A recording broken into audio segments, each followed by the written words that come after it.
All right, we are live. Another Sunday live stream. Just getting started. And we should have a pretty good one today, actually. We have a guest who started a business here in Jamaica, a yoga business, actually, a yoga retreat business that has gone all over the world. We do have some catching up to do as far as things that are going on with the channel and what's coming up this week. So excited to talk a little bit about that. And let's see if we can pull me up. There I am. Hello. And today's a little bit of, we got some overcast today. We got some overcast, and it's not a bad thing because it's been extremely, extremely hot here, but it's still muggy. It's still humid. But what are you going to do? What are you going to do? There's no point in really complaining. But people are still enjoying themselves. Did not mean to do that. Enjoying themselves, hanging out on the beach. Kind of can't see it, but they're to the left. That's where we're the majority of our guests are. It was a busy weekend here in Negril, as a matter of fact. And a lot of, I can talk about here, I think I talked about it on Thursday's live stream, but we have a lot of family reunions here, which is awesome. It's just like really, really good to see the meet and greets, and you can tell that they haven't seen each other in many, many moons. And same with me and my family and our family reunion. We haven't had a family reunion since 2005.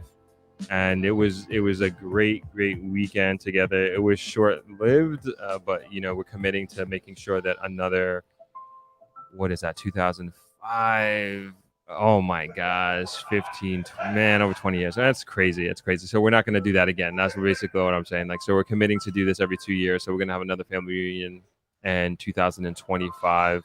And it's just important, and like the message this weekend, from my family, more than anything else, especially the elders, is put God first and family second, and that has been the message like over and over, especially speaking to, my uncles, my dad's cousins, and even the even the youngsters. Like I'm putting together a video for the family to be archived for our purposes and generations to come. But just, again, really, really important. Family is everything, like the message that we've had this weekend. Please, of course, let me know where you're chiming in from, where you are I would say not streaming from. I'm the one streaming. Where you are joining us from. So what city, what state, what country? Always like to hear this. Do you want to talk a little bit more about, if you were on the live stream on Thursday, and I don't know if this is going to become, a regular part of our discussion, or at least our just conversation as far as the environmental aspect. I know this community is very much environment first, which I think is fantastic. That's not something that I intentionally meant to do, but it just kind of formulated of I guess love of country, and really in our minds putting Jamaica first in many ways. We usually talk about the economic ways of putting Jamaica first and ensuring, or at least try to put Jamaica in a position for the best opportunity for prosperity. But that also comes inevitably with having a good environment. And if we don't have if we're not putting the environment first, then we could be jeopardizing all of the above. So one of the things that we talked about was the deep sea exploration of these precious minerals that we need as a race, as a human race, that is, to get to the next technological level, if you will. And I should just kind of bring everybody up to date with this. So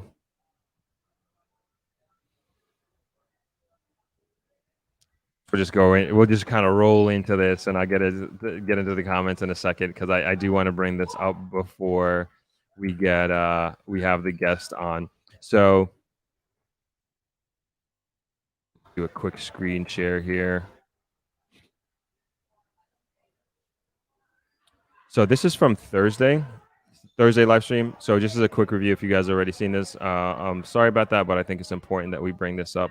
So what's happening now is that there is a critical, as this article says, critical negotiations on future of deep sea mining kickoff in Jamaica. And so for those that are unaware, the International Seabed Authority, the home is here in Jamaica, and they're meeting. The meeting started last week, and I think they go another week, maybe another week or so, and they're essentially discussing and trying to come up with the rules and regulations as to how the seabed floor is going to be carved up globally, because these are international waters, and as far as time ever existed, they belong to nobody. But that was before it was discovered that at the bottom of the seabed all around the world, and specifically, most specifically in the Pacific Ocean, there are these precious minerals that we need for all these different technologies that we have in our cell phones and batteries, the the revolution of self-driving cars, and all of that futuristic things that many of us, or maybe some of us, are looking forward to really depend on these minerals. And this body is actually in discussion with, they've been in discussion over many years. And if you were with us back in March, this was the other article, the initial article that kind of at least brought it to my attention of how important these minerals are, and why this body that is based here in Jamaica, or they meet here in Jamaica, they're not based here in Jamaica, I should say, but it's made up of, I think, of 36 or 37 countries around the world. And they are making some pretty important decisions, I would even say, about humanity, because there are also very much in huge environmental implications with these decisions, and also taking up these minerals from the seabed floor. So I'm just going to read the beginning. So this article was in the New York Times back in, sorry, this was August 2022, but I don't think I knew about it until, was it March? Or whenever it was. But article reads: Secret data, tiny islands, and a quest for treasure on the ocean floor. Mining in parts of the Pacific Ocean was meant to benefit poor countries, but an international agency gave a Canadian company access to prized seabed sites with metals crucial to green energy revolution. Kingston, Jamaica.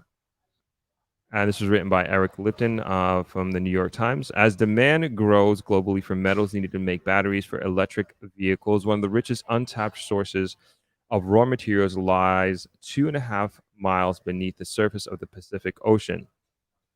This remote section of the seabed, about 1,500 miles southwest of San Diego, could soon become the world's first industrial scale mining site in international waters. The metals company based in Vancouver has secured exclusive access to tons of seabed rocks packed with cobalt, copper, and nickel, enough, it says, to power 280 million electric vehicles, equivalent to the entire fleet of cars in the United States. The historic climate legislation that Congress passed this month, extending tax credits for buyers of electric cars, will only accelerate the need for the materials, as automakers also push forward with plans to phase out production of gasoline-powered vehicles. The metals company hopes to build a plant in Texas to process the seabed rocks, and has been lobbying for federal assistance to do so.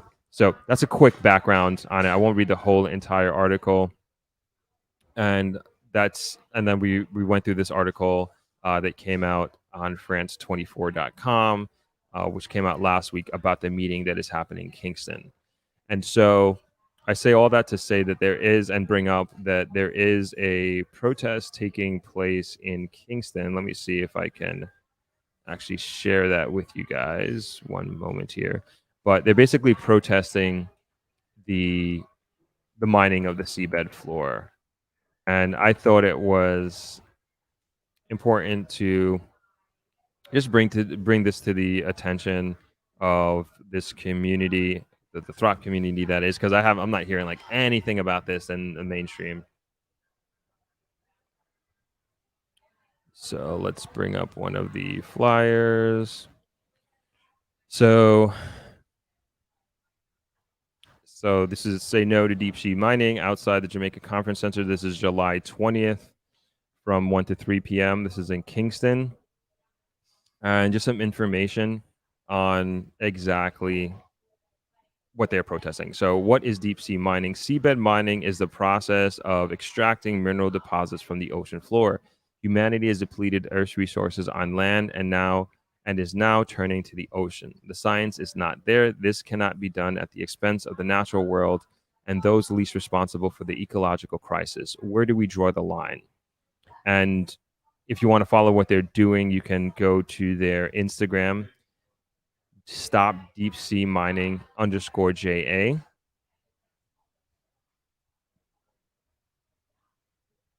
So I'll just leave that up there for a second.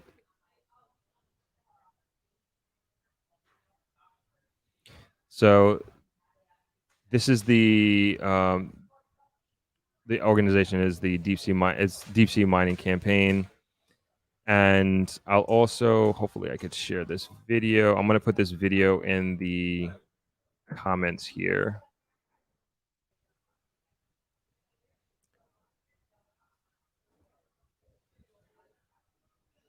And you guys can check that out. But it's an interesting thing. It's an interesting thing. I didn't even mean to get into this so early, but again, I wanted to get into it before our guest comes on. So it's just such an interesting thing that is just, again, so incredibly important to humankind in so many ways. And I think we just need to know more about it. I think we should have a bigger say. And as I was saying on Thursday, I believe I support the deep sea, the the protesting of deep sea mining, because I do believe that there is not enough scientific research done on the implications that this can have. And it may sound simple, like, oh, what are we doing? We're just taking up minerals from the bottom of the seabed floor. But we don't know. We know that there are consequences, but we don't know exactly what those consequences can be. And we already, like this poster is saying, like we've already done so much damage as humans here on the surface of the earth, and it doesn't seem like we've learned from those things, and that we haven't learned that our actions have consequences on a mass scale. And in many ways we're suffering for it now, like about just like how hot it is, it's just like like globally, we have the highest temperatures the earth has ever felt or seen before. I was just reading this I was just a headline really is people are going to somewhere in Phoenix where it's going to be 130 degrees, I believe, this week and it's going to be the hottest place anywhere ever. And people are going to go see and feel what it's like. So it's turned into this tourist attraction. But from what the science is saying, the Earth's temperature is going to continue to rise. And these temperatures that we're feeling, like I cannot wait for the relief that comes with winter. And like it's been, I want to say like 90 degrees like for the last, yeah, it's pretty much been 89, 90 degrees like this whole week. And then like looking forward, like it's going to get down to the high that is, it's going to get down to 88 degrees. And it's 90 degrees right now, and it's like 90-degree weather like is different in New York. And I'm preaching to choir here, is like it's so different in New York than it here is in Jamaica. But it's like 90 and humid, like it's just yeah. It's one thing to be like, and for somebody who's working here, it's like that's one thing. But to be here on the beach and enjoying it, that's very different. And I'm sure it's fine and everybody enjoys it. But I also think about the people who are working here, living here, and we're gonna have to do so much adaptation as a country. And who knows how that's going to affect like us as humans to be like living in these very hot temperatures on like a consistent year-round basis. I don't know what that's going to mean, but also from the productivity standpoint of a nation, of society as well. Like that's going to affect us dramatically. And it's not like the US where like everybody, and I'm sure not everybody can afford AC in the US either, but for the most part, most people, like the large majority of the US, can afford air conditioning, as opposed to Jamaica, where it's like very expensive to buy the unit to begin with and then to run the unit as well. So it's going to be interesting that, and it's going to have to be something that we're going to have to address, I think, an event like in the next couple of years, especially if we have another summer like this. And like, I think maybe that's what it's going to take. Like people to be like, man, this is here to stay, sort of thing. So yeah, take a look at for those interested at whoever is in watching from Kingston. I thought it was just important. I give them a follow. Stop deep sea mining _JA. I would encourage people to also to do their own research as well and just get an understanding of what this is, because it's going to affect all of us for sure, and especially a small island nation like Jamaica. Absolutely, it's going to affect us. And although the meetings are here in Jamaica, I don't think somebody asked this question on Thursday. But I don't think we have any extra authority or say than any other nation who's part of this body. But I think it's just something that we all should continue to pay attention to understand the implications as the science comes out. Hopefully, that we understand the implications of doing this deep sea mining, and also getting an understanding of who's really benefiting. And again, I think this should be something that's discussed on a more mainstream level. Like I'm looking forward to say like a Joe Rogan or somebody like that get it talking about this and kind of bringing it to the forefront, because I think it's just incredibly, incredibly important, and it's going to affect all of us. Anyway, let's get to the comments here and see where everybody is chiming in from. And lastly, I will say again and repeat that they are having their protest on July 20th from 1 p.m. to 3 p.m. outside the Jamaica Conference Center. Say no to deep sea mining. All right, let's get to these comments. Hey, Charles, chiming in from Nassau, Bahamas. Awesome, awesome. Nice to have you. Hello, Rachel. Please say hello to mom for me. What's going on, Justin? Good to see you. Big up to yourself as well. Kevin, how you doing? Chris Charles, good to see you. Teresa chiming in from Mexico City. Awesome, awesome. Chris Charles is chiming in from Strong Island. Awesome, awesome. Kate chiming in from Albany, New York, my alma mater. Joan Richardson, greetings from Bermuda. Awesome. Hello, Dale. Thanks for chiming in.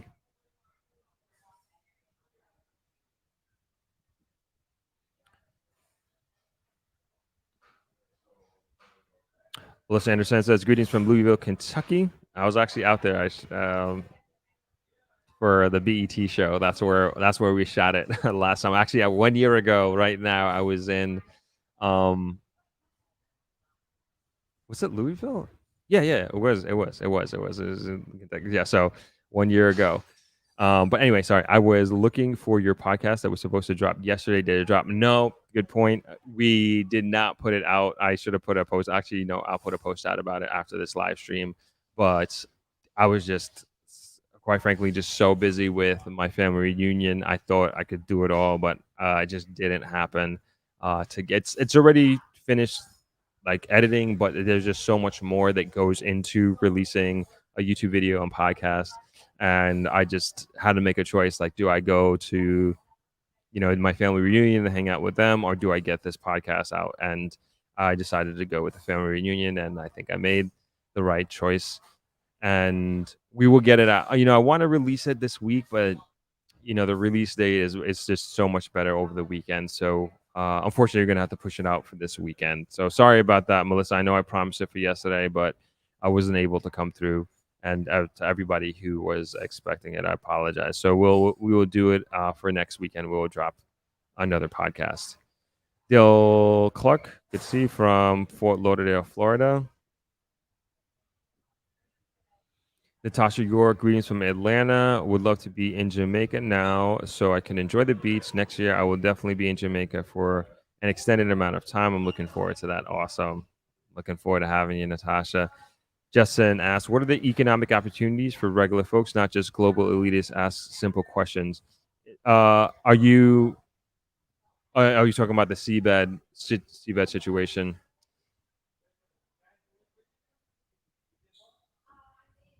So one of the things, and I'm just trying to remember from memory, from the honestly the little research I've done. I've just read a few articles, but one of the initiatives of setting up this seabed council, if you will, was that it wasn't these larger first world countries that were the only ones who benefited from these newfound minerals and this mining, and it was really supposed to be the smaller, specifically island nations in the Pacific, excuse me, that would be benefiting financially from this mining. But is I don't remember what the math is on this, but it's so tiny, the financial benefit that these nations would have compared to that of these multinational conglomerate companies. And it's just really sad because it's just two sides of this coin. Is it's like you have the poorer countries not benefiting from this, and they should be. And like you said, Justin, these global elitists are the only ones who are going to have this main benefit in a big way. And I know some people are going to come down with this whole trickle down economics of, oh, we're going to get this technology and that sort of thing, and that's how they're going to benefit. Like, complete BS, complete BS. There should be a direct benefit, because on the other side of that coin too is they may suffer because we don't know. We haven't done this studies. We don't know, and nobody can say how this is going to affect the world. Nobody's going to say how it's going to affect the islands in the Pacific Ocean and these small island nations. And who knows what this could do by mining the seabed floor.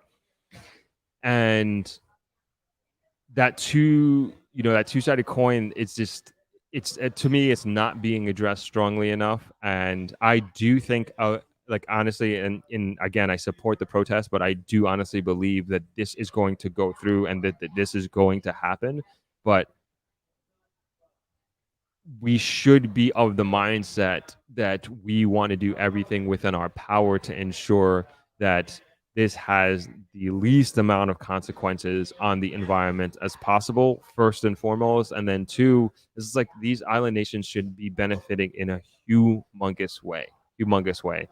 And I just feel like a lot of, at least from reading these articles, it's been done in a very cloak and dagger type way, honestly. And I was just and talking with I think I was talking to my team about this. I really want to get an expert on this. I really do want to get an expert on this channel to talk about this and to give us a better understanding. It's one thing to read an article from a journalist who's done the research and spoke to the experts, but let's try to hear it directly from the horse's mouth at some point in time. So we're going to do that. We're going to figure out how we can get somebody on this show to talk about these things so we can educate ourselves a little bit more on it and to be informed and know exactly why we should be fighting for our rights, if you will, on this entire thing, and then also what we can do, like I would say, what kind of leverage that we have. Keep going here. Hey, Shayna, happy Sunday to you. B. Hewitt, good day to you as well. Good afternoon, Ebony X. Ebony X says, I knew there was a reason that the Canadian PM was there. They were telling Canadians not to go to Jamaica because of crime, but he was there for a few weeks with his family. That's kind of ridiculous.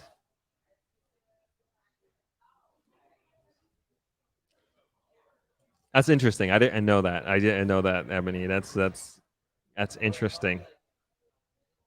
That you, as a leader of a country, put out a warning not to go to a country, and then you go there with your family for your vacation. What does that say? Anyway, Justin D says, possible consequences, end of humanity. Yeah, it could be. That's definitely a possible consequence. I mean, I don't know. I don't know how people don't take this seriously. What's going on, Leon? Good to see you. Thanks for joining. The Life Lover, thank you for the information. Throb, you got it. No problem. Justin D, I've been in Phoenix when it was 121 degrees. When I was walking across the parking lot, it felt like my shoes were melting on the ground. Man, I'm sure you could cook some eggs on that asphalt too. Ebony X says New York is really hot and humid. Hey, Ingy baby. Chiming in from Orlando. Happy Sunday to you as well. Jeff says, "What is slowing deep sea mining? It's politics. The overwhelming amount of this type of mining are with the continental shelves. It will be years before large scale mining will happen. Hopefully, it'll be years in the sense that they will take their time to do the necessary studies to understand what the potential of doing this stuff, doing this mining is." ER says from New York, going to Negril in September. I can't wait. Humanity is destroying the planet. Unfortunately, I agree with you, ER. MDL, hi Throp and Throppers, chiming in from Washington, D.C. area. Nice to see you. Leon's in the second city in Mobay. Happy Sunday to you as well, Donna. Marie chiming in from Ontario, Canada. Hey, Tisha, chiming in from rainy Florida. We could use some rain here. Need to cool the place down.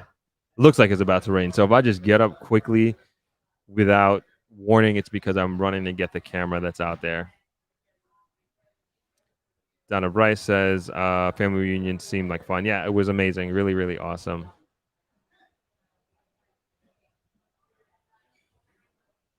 Yeah, you didn't miss it, Melissa. Thank you. I'll make sure Melissa's referring to the podcast that I was supposed to release yesterday, but we will get it out this yesterday Sunday. We'll get it out this week. Giselle Vlog says, "Hey Throp, I just discovered a YouTube channel called Jamaica Nice A. She's a Canadian lady who moved to Jamaica. I think it would be good to interview." I think I've seen her channel. I'm going to screenshot this anyway. I think I've seen that before. I'm almost sure I'm subscribed. Okay. Thank you for that, Giselle. Appreciate it. Thank you. Inga Baby says, family above all else. Stop. Absolutely. It's like we did like these testimonials. Like I was interviewing as many people as I could get, just talk about the family reunion and the importance of family. And like my turn went, and like this is what I kept saying, like family above all else. And I just think like, whatever it is you're doing with your career and your life, what is like the true motivation behind it and why you're doing it. And so like to me, it's just like family. It's just like there's no point in doing any other, like there's no point, like I don't know, there's no point, like if you're going for money, riches, whatever it is, what's the fun if you don't have your family, right? And like, what's the point if they're not there and you can't enjoy it with them, or you sacrifice the relationships with your family to achieve whatever that goal is? And to me, it's just like, man, it's just such a no-brainer. It's just like family above all. Thank you for that, Inca Baby. Appreciate it. And like Rachel says, I agree. Family way more important. Absolutely. And Baby says, "This is what these people do. They take everything from other countries." Yeah, I mean, I hope we're in such like a globally connected world now that something of this nature, an injustice of this level that's essentially happening in front of our eyes, it won't be tolerated. It won't be tolerated by the global citizenry, and we do something about it, and we don't allow this to happen. Miss Cole says, "How you doing, Miss Cole?" Says, "Well, that escalated fast. I remember you talking about the council or whatever being in Kingston, something like that." That's right. That's right. Donna Rice says, "Trudeau didn't put out the warning. Canadian Foreign Affairs did." Okay. I guess Trudeau ignored it then. Maureen says, "Happy Sunday. Checking in from the UK. I always enjoy your program." Thank you, Maureen. I appreciate that. Haley Heaven says, "Good morning from Northern California. It's definitely hot here too. I see everywhere. It's just blazing, blazing."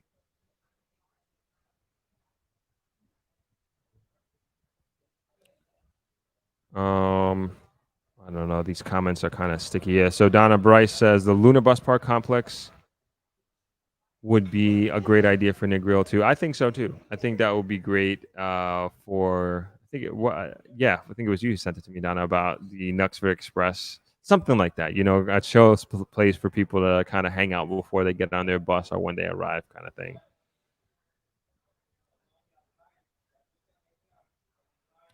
Fit says, "Happy Sunday, Throbbing family.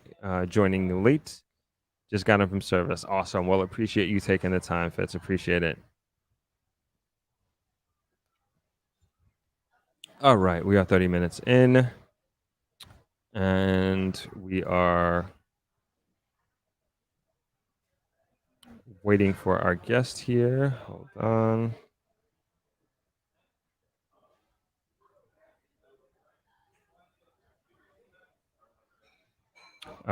She's coming shortly.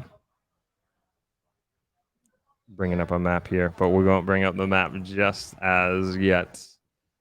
Okay, we have our guest here. Let me play a quick commercial. I could have a seat. Yeah. All right, so we're just gonna throw on a quick. What should we do here? And I'm sorry, you all who keep coming to these live streams, seeing the same content over and over again. But we're gonna get some new stuff out shortly. Let's do. All right, we're gonna do Negril Beach, and I guess this would be good. This would be like 3 minutes, and we'll be set up and ready for you. So we'll be right back with Ayana. I belong to you. I belong to you. Do just what you want. You're the one I trust. And I always be around when I need some loving, baby. No one else. Yeah. Let you down.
Take me to your heart.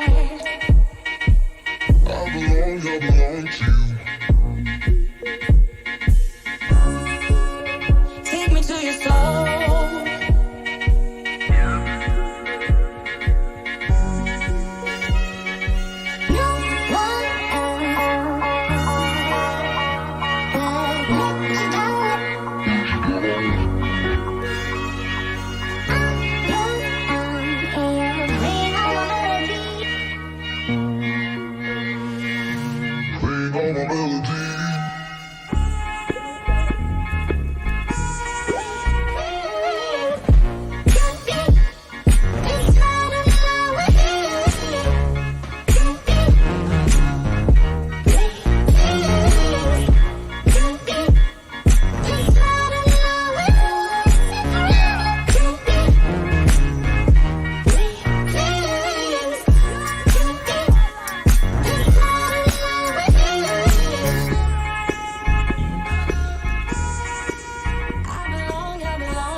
I belong to you.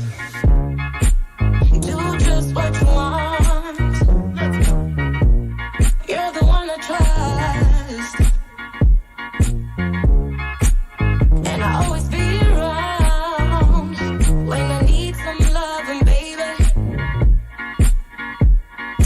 No one else. Yeah. Let you down.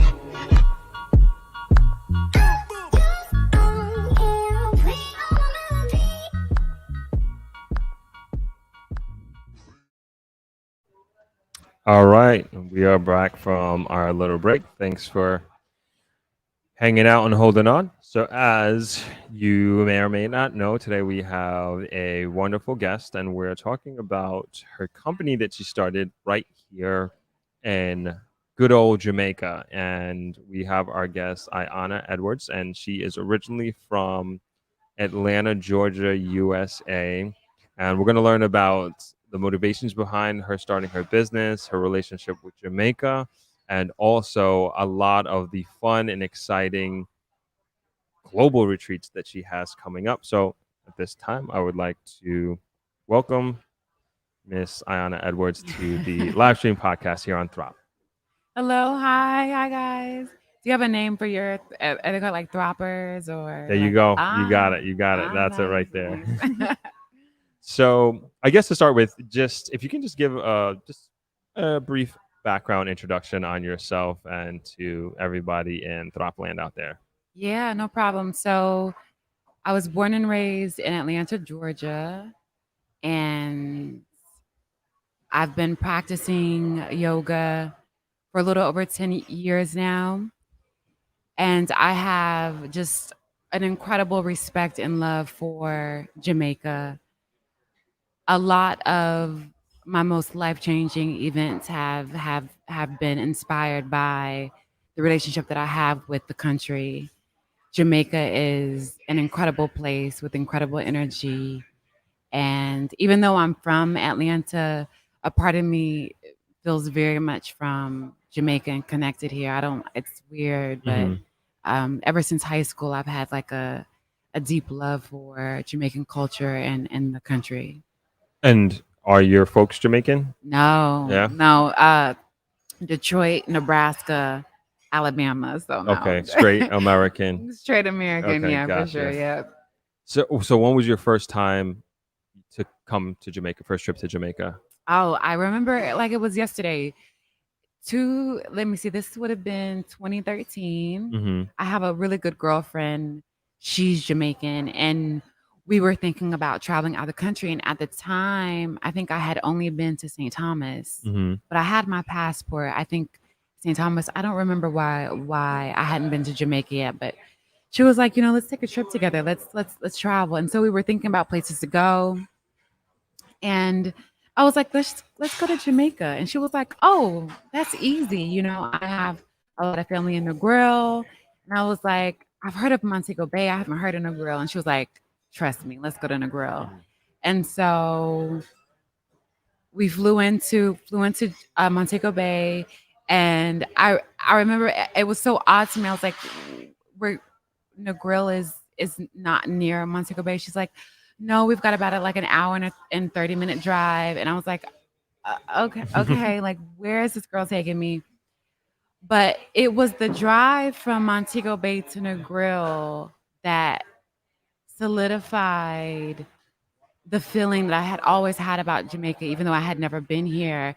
And I just remember going, like, driving on the countryside in the hills and seeing the water and the vegetation and the colors and the people. And I remember like rolling down my window and just feeling the breeze. And I was like, it's so alive. Like it was a very different experience that I had when I went to St. Thomas. I was like, Jamaica. It's like a person, like an entity. It's not.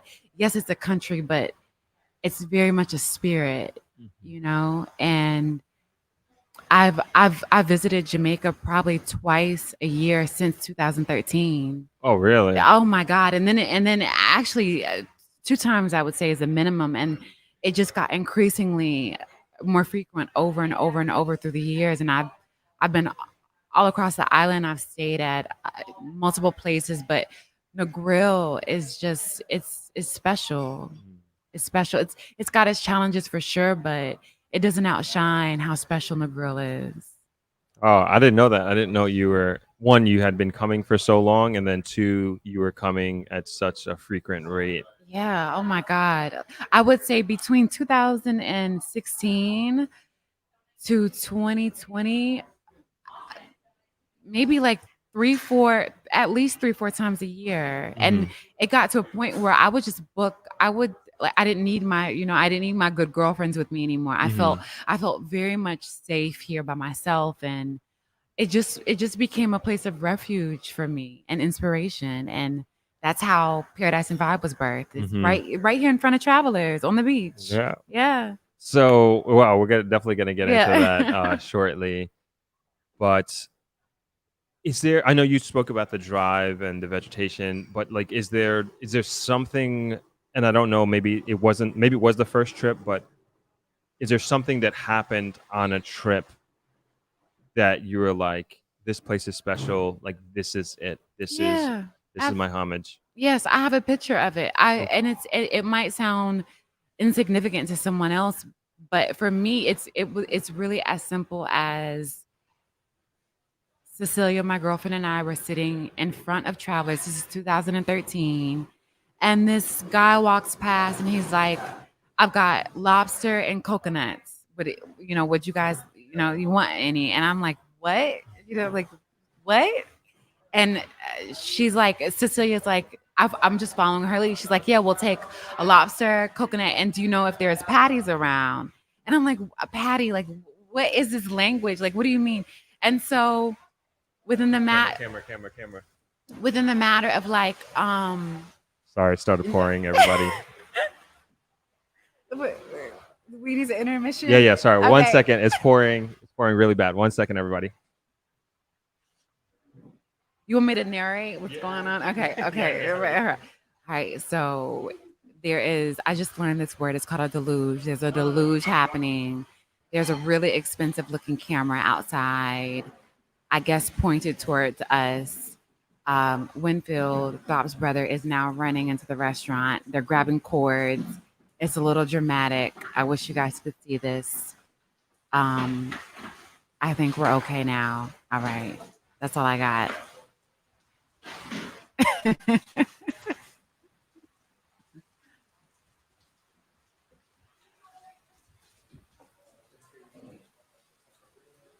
Okay. I think everybody's safe. Lights.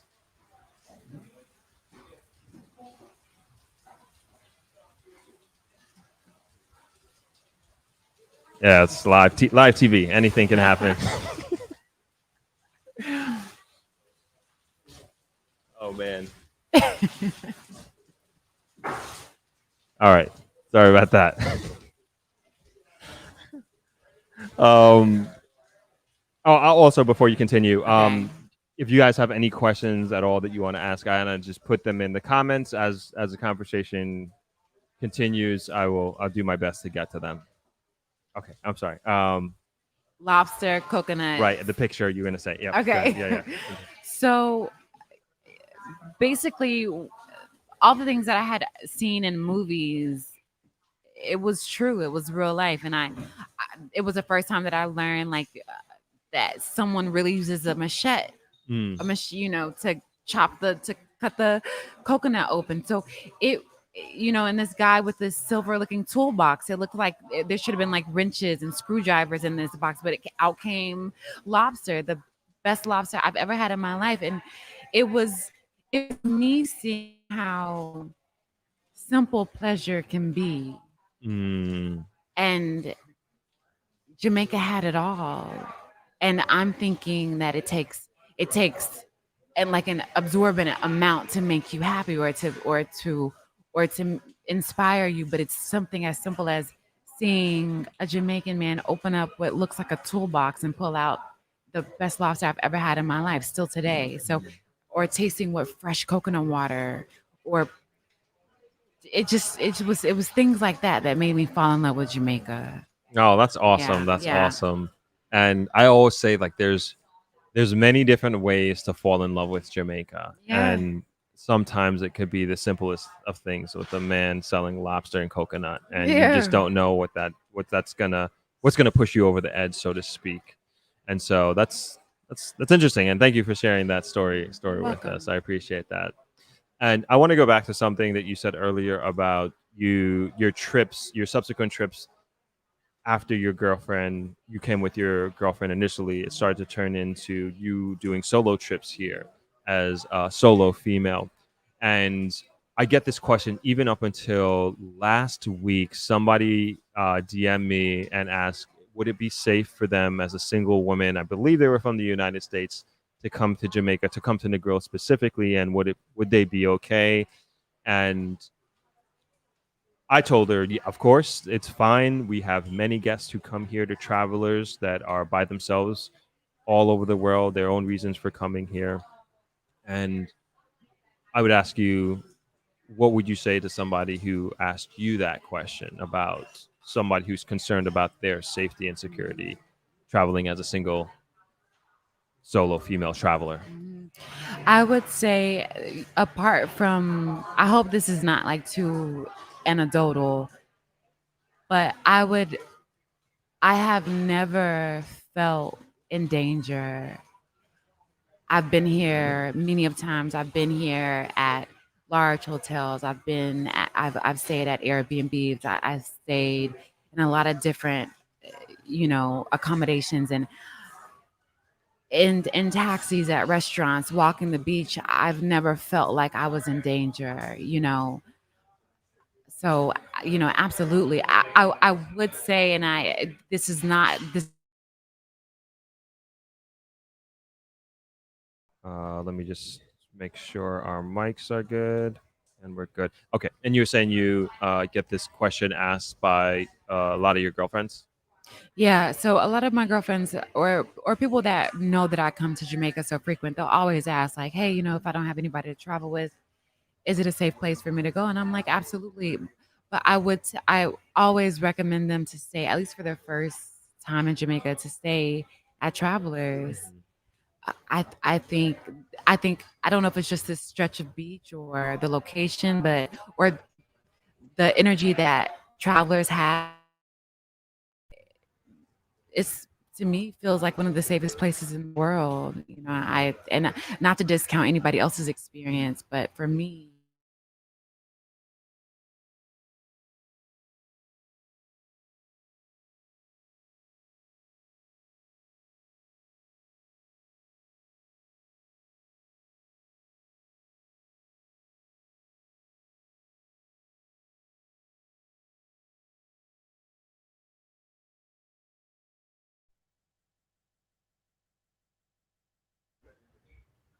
Yeah, sorry about that.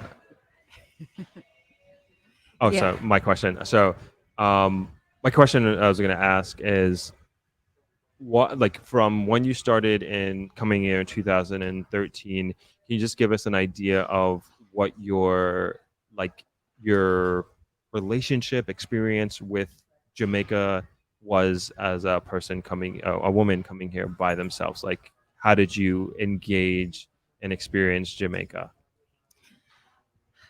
could you can you ask me in a different way? Sure. Like, basically, what did you do with your time while you were here? Because so Got there are you. some people who will come here and they come here and they'll party and they'll go to whatever different events that they have. There are some people who will come here and go in the hills and just be in the mountains and they'll be there the whole time. And then some people will just come here, lay out on the beach, maybe do some bar hopping, some swimming. So they like there's again like there's different ways to fall in love with Jamaica. There's Yeah. also different ways to like really experience Jamaica. So just kind of want to know like what that lifestyle was like for you in 2013, and then did it grow and evolve in different ways from there? Yeah.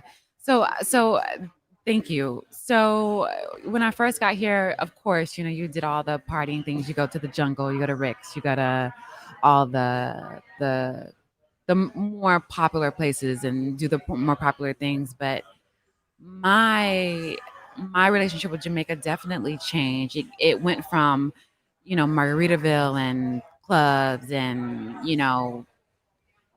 partaking in a little, herbs and, the whole gamut to me just experiencing Jamaica as not a tourist attraction, but like a living, breathing, healing modality. So, for instance, I remember this was I don't know like accurately what trip this would have been for me, but like let's just say maybe this is like within the second year. So maybe this is around like 2014, 2015. I would just spend hours and hours in the ocean, like rain, sunshine, just being in being in the sea, being in the water, like feeling the air, the sun, the sky, just feeling nature. I never really been a nature girl, but Jamaica made me a nature girl because I there's so like the sand, there's so much healing in this area. So I just so now so short answer is I don't do anything but relax now. I'm in awe. I'm in constant awe of Jamaica. So I'm in I'm in nature. I'm in Jamaica. I'm smelling Jamaica. I'm looking. I'm praying to Jamaica. I'm asking like guide me, lead me, like give me inspiration. What can I? It's a relationship that I have with the country itself. Because I know that probably I know your views are like, is she high? No, no, no. I know it probably sounds so crazy, but Jamaica it's alive to me. It's not just I just don't come here and do patties anymore. Right. I'm praying to Jamaica in a sense, and we have a relationship. I know that sounds crazy. No, no. It She's makes like, get her off. no, Okay. no, no. I'm telling you, it makes like total sense to me, and it's just always. I'm always curious to hear how people's relationship with Jamaica evolves from when they first came here to when they are however many trips they take, or maybe they've moved here. And because I've gone through that same transition where the first few years I was very much focused here.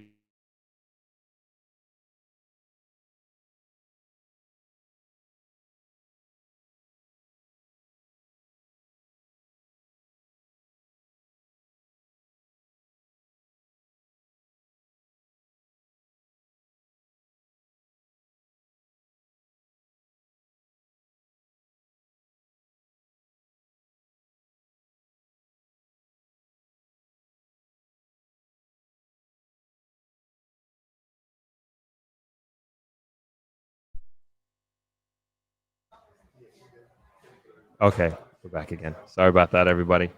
So yeah, I was saying about my relationship with Jamaica and how it's grown. So like the first few years, like I really didn't appreciate Jamaica, and I didn't travel around Jamaica. That was like the main thing. And it wasn't until like I left, went to business school, then I came back, and it was with a friend. He was like, "Let's do a road trip to St. Thomas." So we went to Bath and we drove all around. Like, and it was just, I went to Port Antonio, and I was like, man, and I knew Jamaica was a beautiful country, and like, because as like traveling as a kid, and I also will say like my dad put a lot of fear into me and my brothers like when we were kids, and he used to like, oh, we can't go to Kingston, and like when we used to visit my grandmother in Kingston, when we were kids, it used to be day trips. We used to leave here at like 3 or 4, like Negril, 3 or 4 o'clock in the morning, get to Kingston early morning for breakfast. My grandmother would cook us breakfast, and then we would leave by early afternoon. And like my dad would never stay in Kingston. Like he was just like, and then also it's a very different time. Like in the 80s and 90s of Kingston was super dangerous, and so that stuck into my head when I first moved here. So I never really went to any other part of the island, but then again, after I came back from business school, I traveled around the island, and I really felt like I was so lucky to be living here. Whereas compared to when I first moved here, I had a tremendous amount of FOMO with my friends in New York. We just graduated college. They were going out, happy hour, New York City, early 20s. Like, can't beat that, right? And so because of that, like it clouded my perspective, and it was very much countered by going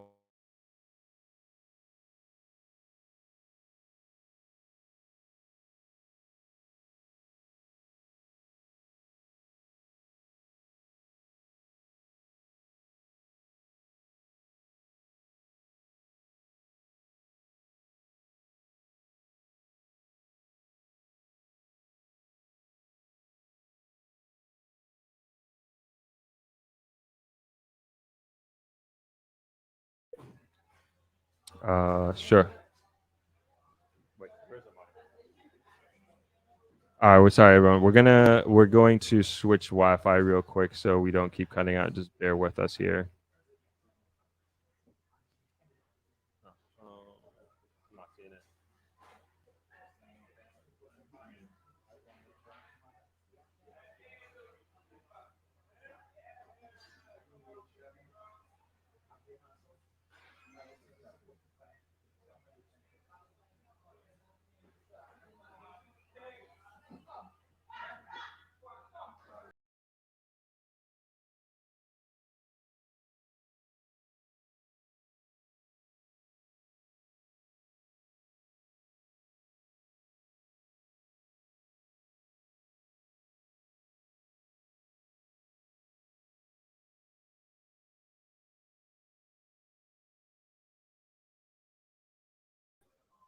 All right, we're back. Sorry about that, everyone. Huge break. Yeah, we got to figure out this Wi-Fi stuff. It's been pretty annoying. So sorry. Apologies again. Can I say something? Sure, sure, sure. You know, Jamaica has taught me patience, Okay. and not everything is a big deal, Hmm. even though it may seem like it. Like not everything is a big deal. Yeah, I would say this is going down a different path, but like Jamaica has definitely. I thought I was a patient person, Mm. but this country, and it's not just for sure the people like have taught me patience in many ways, and then running businesses here. But then it's like just stuff that you expect to work and it doesn't, and you just you gotta chill out, right?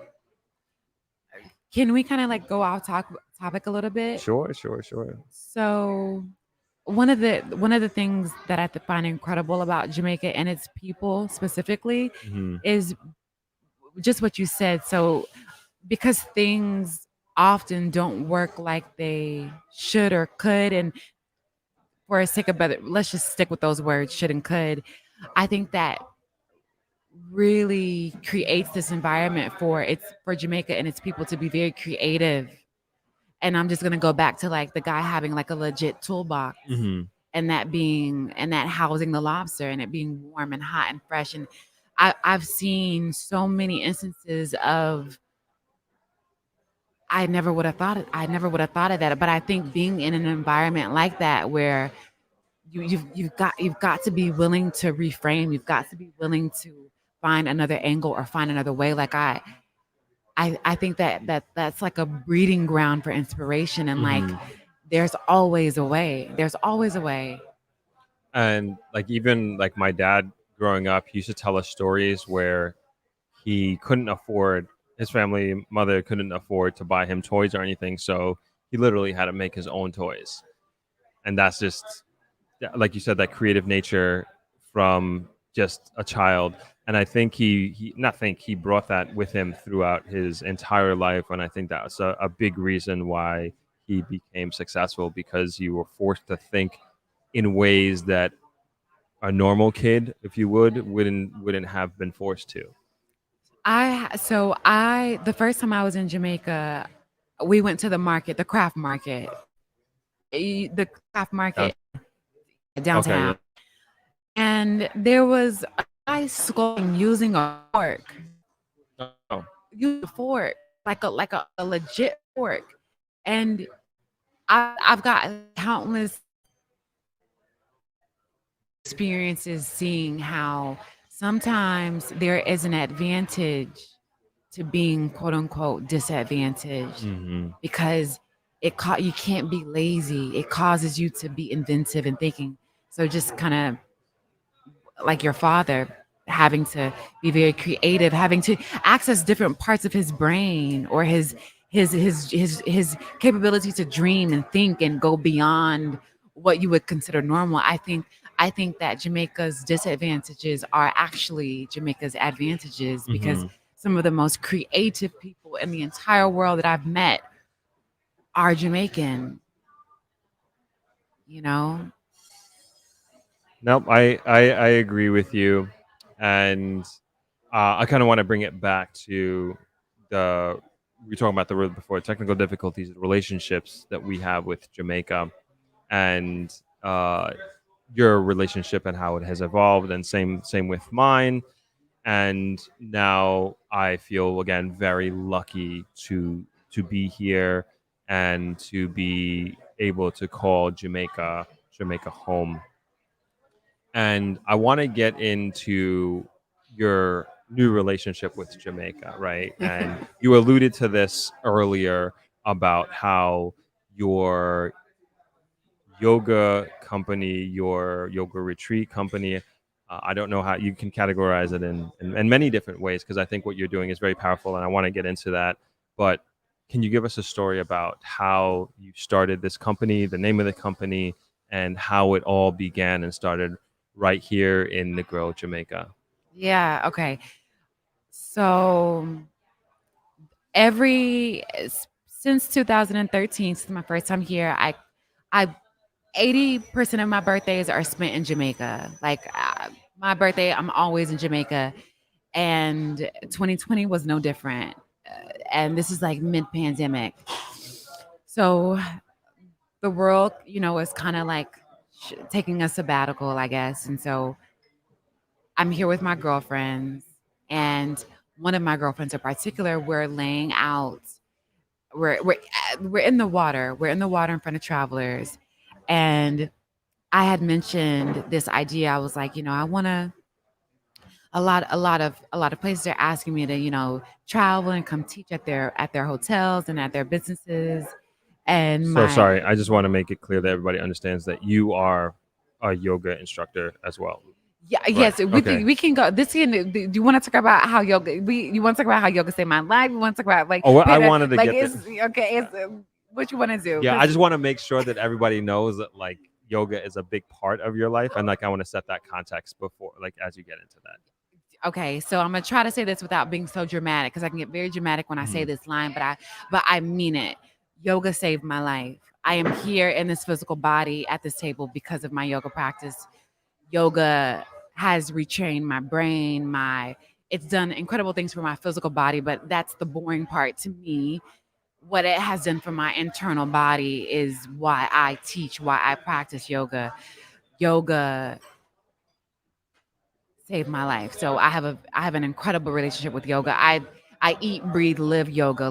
Yoga is a lifestyle. It has transcended your downward dog or your eagle posture. It is a way of living for me. I you know if and I just if anybody has like listen, there's always a way, and if you're listening to this, because usually there's this relationship of like wanting to travel and wanting to escape, and usually if you're wanting to escape, you're running from something or running towards something. And so yoga, I feel, is it's there's always a way, whether it's Jamaica, whether it's the I okay, that I don't know, that probably No, did not that's make fine. any No, okay. I do want to get a little bit more into, and I think it's important for us to go down that path of getting an understanding of your relationship with yoga. But Yeah.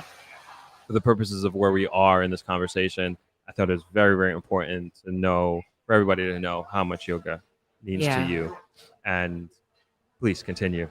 Okay, so I think you guys understand how much I love yoga and how yoga is just the epitome of foundation of everything that I do.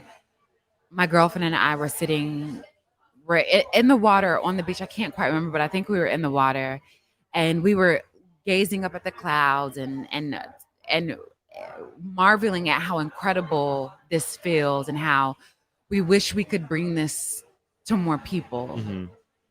And it segued into us deciding to just help people experience what we experience in Jamaica. And so that was the birth of Paradise and Vibe, which is a wellness company. And we have aspects of travel retreats and a lot of other things that we're doing.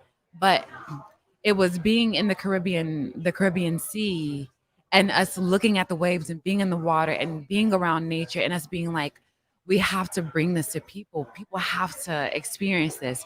And so and also, and this is a testament to how inspiring Jamaica is, because this is also mid pandemic. I mean, the world has shut down, and my partner and I are so inspired to defy. Like, we were so defiant. Jamaica made it. The sea made us so defiant and so inspired that we're like, we don't care about this pandemic. N- not to be dismissive or insensitive, but I think for storytelling purposes, you guys get what I'm saying. Like, people need to experience this. So let's defy all odds and make a travel retreat company, and not only do that, but have our first retreat in Jamaica, the birthplace of Paradise and Vibe. And the success of our first retreat, we sold out.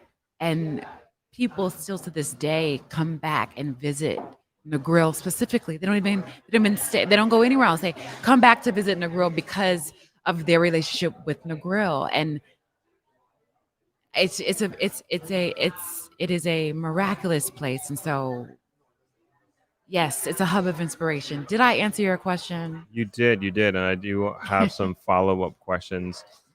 So, at the time, you still, correct me if I'm wrong, you still had a full-time job. Oh yeah, I was working for Delta. I was in corporate America for like almost 8 years, and and quit quit did not quit my good job. Like, nobody ever leaves Delta. Are you crazy? You just stay with Delta till you die. Hmm. But I was so inspired. Like, I've I I I I need more. There's more, and quit to do this, to do Paradise and By full time. Yeah. So, at what point did you have the confidence to say, "All right, I am quitting my good corporate America job, and I'm going to do Paradise and Vibe full time, and I'm going to make this my career and my professional life." Super truth. Super truth. It was after. So I don't. I never have the confidence to do anything that I do. I just do it scared. Oh, I'm I see. always, Okay. I, I know it's never about confidence. I'm okay. I Hmm. just do things and hope for the best. But after the success of my first retreat in Negril, Jamaica, I was like, this is a viable thing. People need this, and we have the chemistry and the capability and the bit of rogueness to pull something as crazy as this off. So let's just see where it goes. And this was so fulfilling for me. Maybe that is what helped with my decision to leave Delta. But I, I don't wait on confidence. Hmm. You just gotta. I just do it and hope for the best. But You do it scared. I you gotta do it scared. You gotta do it scared. Yeah, y'all do it scared.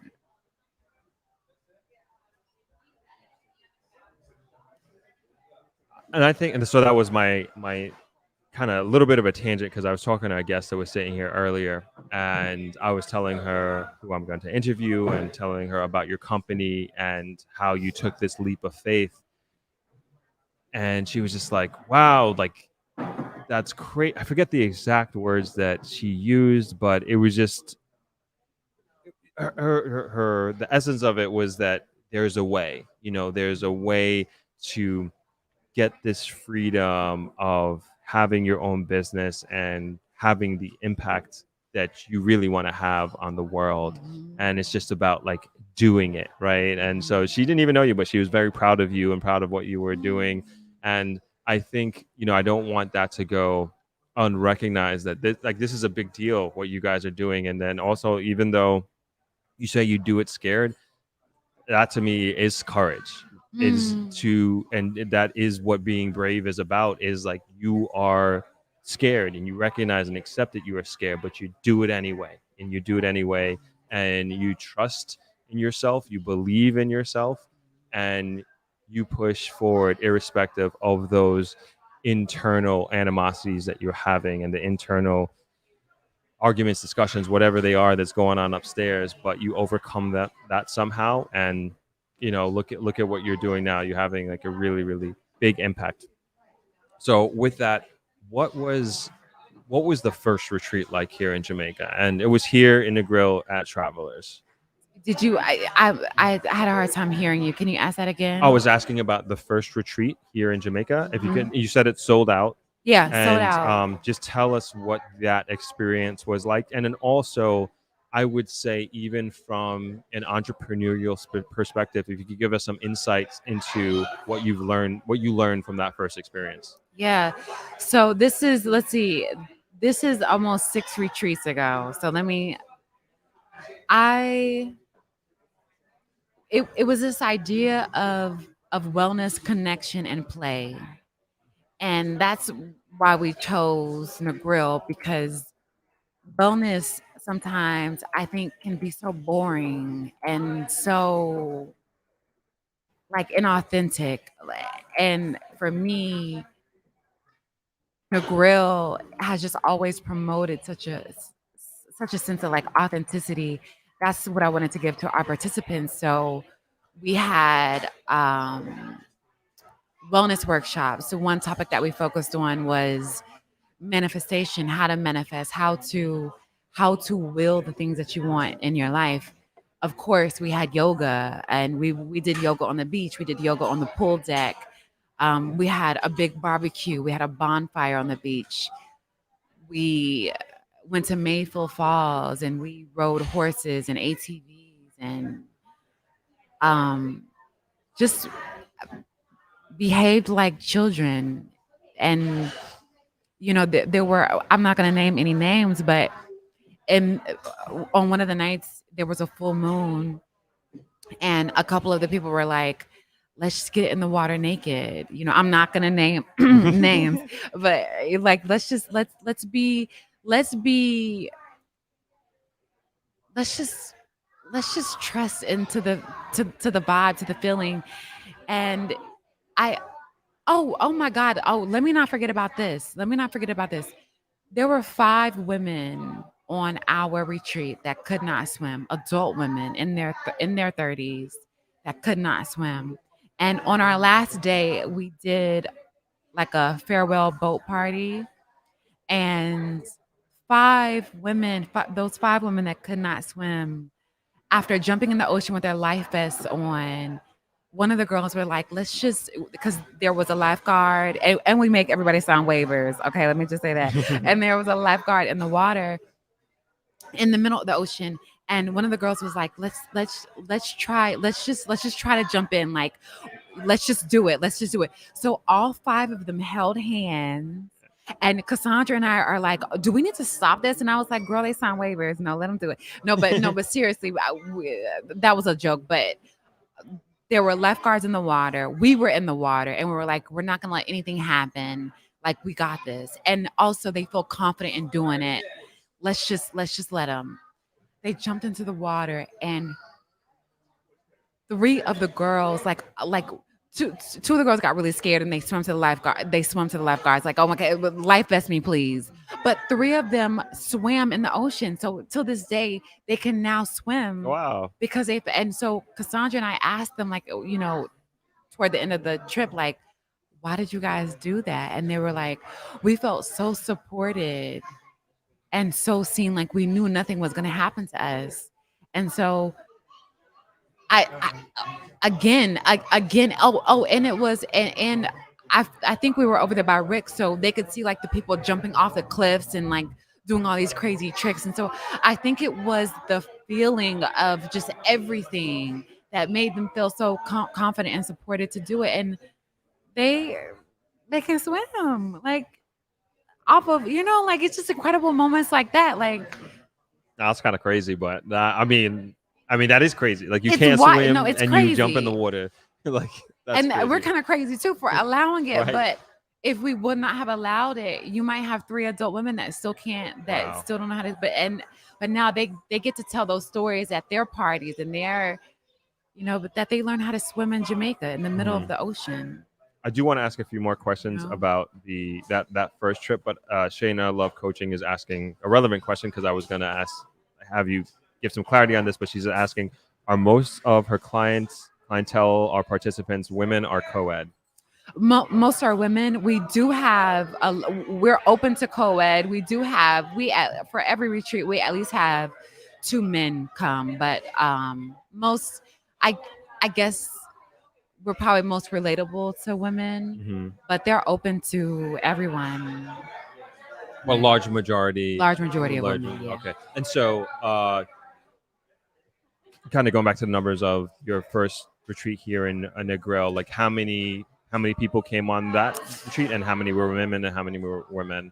The first retreat, I think it was a total of like 30, Hmm. and there were probably four men, Gotcha. and the rest were women. Okay. Yeah. Cool. Cool. Cool. Yeah. Good question, Shayna. Thank you.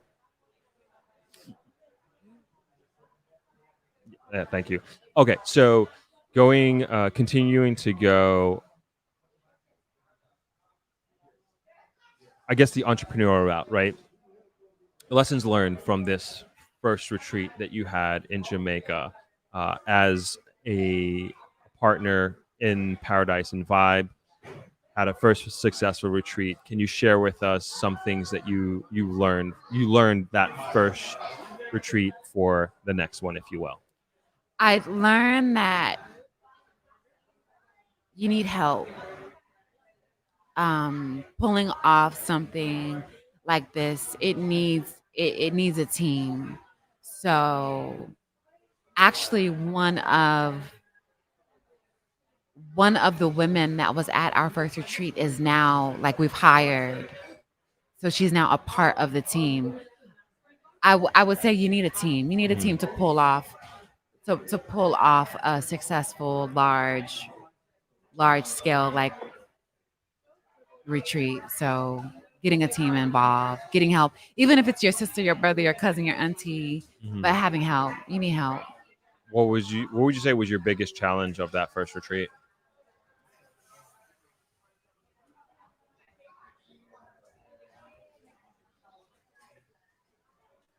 Biggest challenge. I don't think I have any. I don't. I wouldn't say.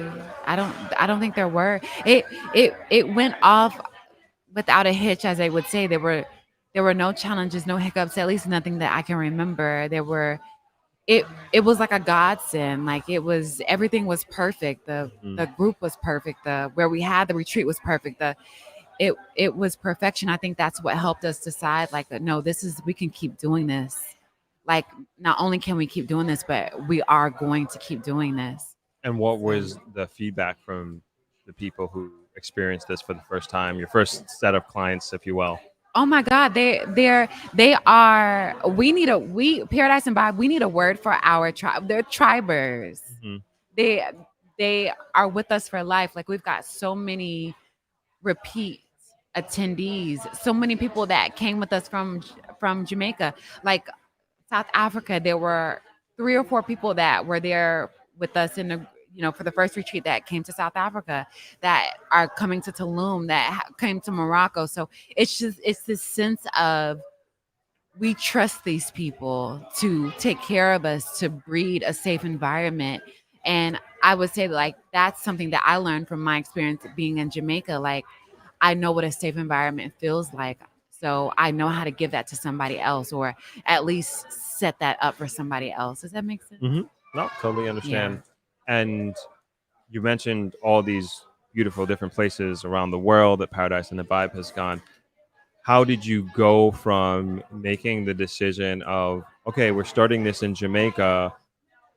What was like the process of the next retreat that you were going to do, and how did you choose where it was going to be? So we really just asked our audience, Hmm. like we try to listen to our audience. Where do you guys want to go? But one thing that we always try to keep consistent is there's some type of element of water. And I don't know if that's just us being short sighted and thinking like, okay, you can only have a good time if you're by water. But I think we're just always trying to recreate or build upon our experience with our first retreat. So it's a bit of a relationship between where our audience wants to go and the elements that we think are necessary. And where was your second retreat? Costa Rica. And why didn't it? Was it always the vision of you and Cassandra, your partner in this, for it to be global, or and also like why not just keep coming back to Jamaica and keep coming back to Negril every year, as opposed to like taking this literally global? I wanted to see, I think both of us wanted to see, are there more places in the world where we can get this feeling? Mm, And are there more places in the world where we can create this community and this vibe? And the answer so far is yeah. mm. There's Jamaicas all around the world. However, also not quite Jamaica, you know. But yeah. Okay, I'm gonna like getting a lot of good questions here, so I wanna get some of these questions answered, and then we'll Yeah, go keep ahead. going. So Shayna, thank you for asking some great questions. So Shayna Love Coaching asks, can you share or a sneak peek of what a day of your retreat experience looks like? Yeah, yeah. I'll give you like a rough itinerary. I can give you like I think that may also be helpful. So um typically, let's just say it's a 5-day retreat. So, are you trying to work your own itinerary, Shay? Is that what's going on? That's okay though. Um, so we usually have like some type of welcome reception, and that is like our typical icebreaker. So we'll have like a welcome bonfire, or a welcome dinner, or a welcome. For South Africa, we went a little provocative and had a welcome cocktail hour. Yes, at a wellness retreat, and that's just a way for us to land eyes on one another because a majority of the people don't know each other. They're all strangers or traveling by themselves. And then the first travel day is usually just a low key. It's chill, but some type of thing where we're gonna connect with one another. Then the next day we usually have some type of workshop. Uh, Wellness workshops are a foundation, a pillar of Paradise and Vibe. We're always trying to educate and learn ourselves. So, for instance, for Costa Rica, we had a nutritionist. So we'll do a workshop with a nutritionist, and we'll talk about food cravings and why you're craving that. What does that mean on a deeper level? And then we have the next day we'll have like some element of adventure, some element of play because it's important to come undone. Like especially if you're a high level thinker or an exec or even a mother or a father, or it's important to tap into your child light because I don't care what anybody says, we're all just big and tall children. None of us, this whole adult thing is not real. So like tying into some aspect of play that helps you tap into wellness and healing. And then we usually have like another workshop, and yoga is usually daily, meditation is usually daily. We have another day of adventure, another day of play, and then we'll have like a closing ceremony where we have like a farewell dinner or a farewell party, or some type of event like that. Yeah. Okay, thank you. Shayna says, "Nah, I'm thinking about my future retreat and possibly collaborating with a yoga instructor as an added feature. My fellow ATLian." Oh, she listen. We friends. You should have led with that, girl. You should just led with that. You're from Atlanta. Uh, Kevin Barrett says, "How do you find or market for individuals to come to your retreats?" We've used good old Instagram, and we have not done any like paid advertising. We haven't done any YouTube ads. We haven't done any Google ads. We use Instagram and hashtags and our friends, and to talk about what it is that what it is that we're doing. So it's kind of like grassroots Hmm. bootstrapping, and I think we've just been kind of like blessed in a sense to have just a lot of good working parts and people, but that's really it. Just Okay. Instagram. Awesome. Awesome. Where do I want to go now? I guess we can stick. So I guess I like kind of going back to Shayna's previous question. She asked about the day in the life of the retreat and what that's like. So I should have like opened with this in a sense, and that I was on, and they've heard me many times talk about the trip to South Africa. So myself and Winfield, we were actually the media team that went to South Africa with Paradise and Vibe as my first time to Africa. So again, this further context that I just want to make sure everybody knows about. So with that, I would say that I didn't really know about know what to expect, I should say, from Paradise and Vibe and what this trip was like. Like in my mind, I was like, all right, I want to create the best videos possible and also just document it in the best way possible. Because like I also very much believed in what you guys were doing and the mandate to have the impact that you have on the individuals who go on your trips.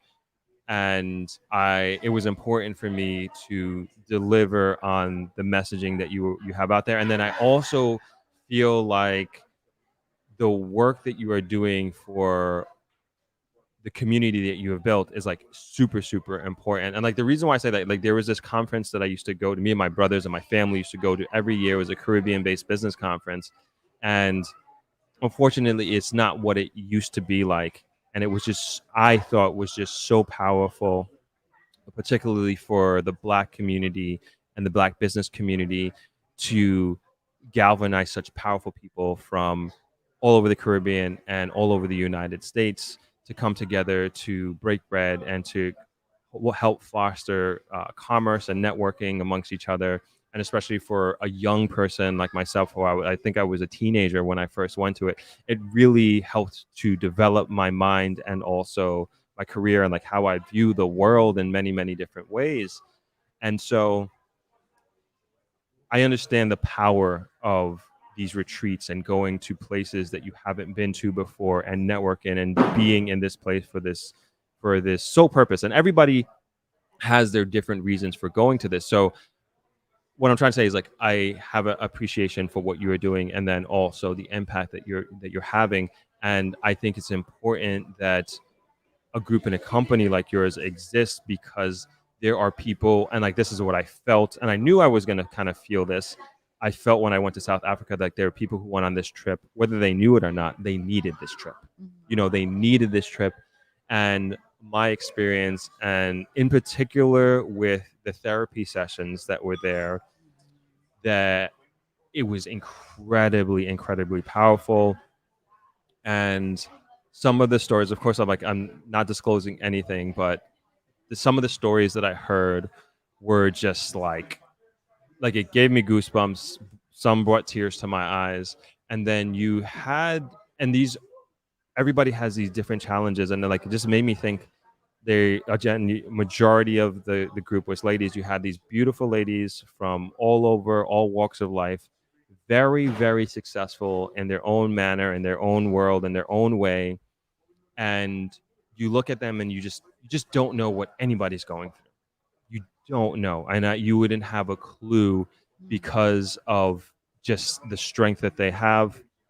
But then going to, and just, you know, when you're a cameraman, you see everything. You know, you're in the back, you're kind of like a fly on the wall, and you're capturing the emotions, and you're seeing the body language, and you're seeing and feel also, like you see the progression from day one of the trip in individuals to when everybody's saying goodbye. They're like It's crazy. thick as thieves. They stick together. They open up. They Mhm. open up their hearts. They open up their emotions. They become more receptive. And I saw just even from like I went to the airport when everybody was coming through, and the body language was so different from the airport's arrival to everybody going to the airport. And some people had these very transformational experience on this trip. And I just didn't want to brush over those therapy sessions. And I was just like, this is, I felt like, even in a way, like I needed it, and just like hearing these stories, and the therapists that you had were absolutely incredible. And you had this, I also felt it was very safe, and I wasn't even participating. I felt it was a very, very safe environment that you guys did a very purposeful job of creating. And I felt it, and everybody in those rooms felt it as well. And I know they appreciated it. And yeah, I just didn't want to brush that over. And I think that is, I don't know how you do it, your marketing or anything like that, but like that is such, I think, an important selling point. Like, these places you're going to are beautiful. You guys put together these amazing itineraries, but man, talking about like having the possibility of a transformational experience and creating lifelong relationships from just one trip, like that, I saw it with my own eyes, is what I'm trying to say. It's it's factual, and I should get more comfortable. And Shay, if you're listening, this may help you with what you want to do. Being prepared for people to be very awkward and uncomfortable on day one, but also being very prepared for those same individuals to have found their new best friends, whether it's with another attendee or a part of themselves. And one thing that you want to think about when you're doing a retreat, especially with a big group, is how can you how can you make a lasting impact? And that was very important for Cassandra and I, because we knew the things that have changed and saved our lives. And sometimes there's not sometimes there's so much power in numbers, whether you're strangers or not. When you come together as a collective with the same thing in common, whether it's subconscious or conscious, and that is you're just looking to feel better, and that's at the root of what all of us do, is we are all trying to feel better. How can we figure out programming around that? And the we are extremely intentional about our workshops and our the wellness aspect of that. And there were moments where I saw you and I saw Winfield, and you guys were doing your job, of course, but you guys were very listening, and I could tell that things were landing on you.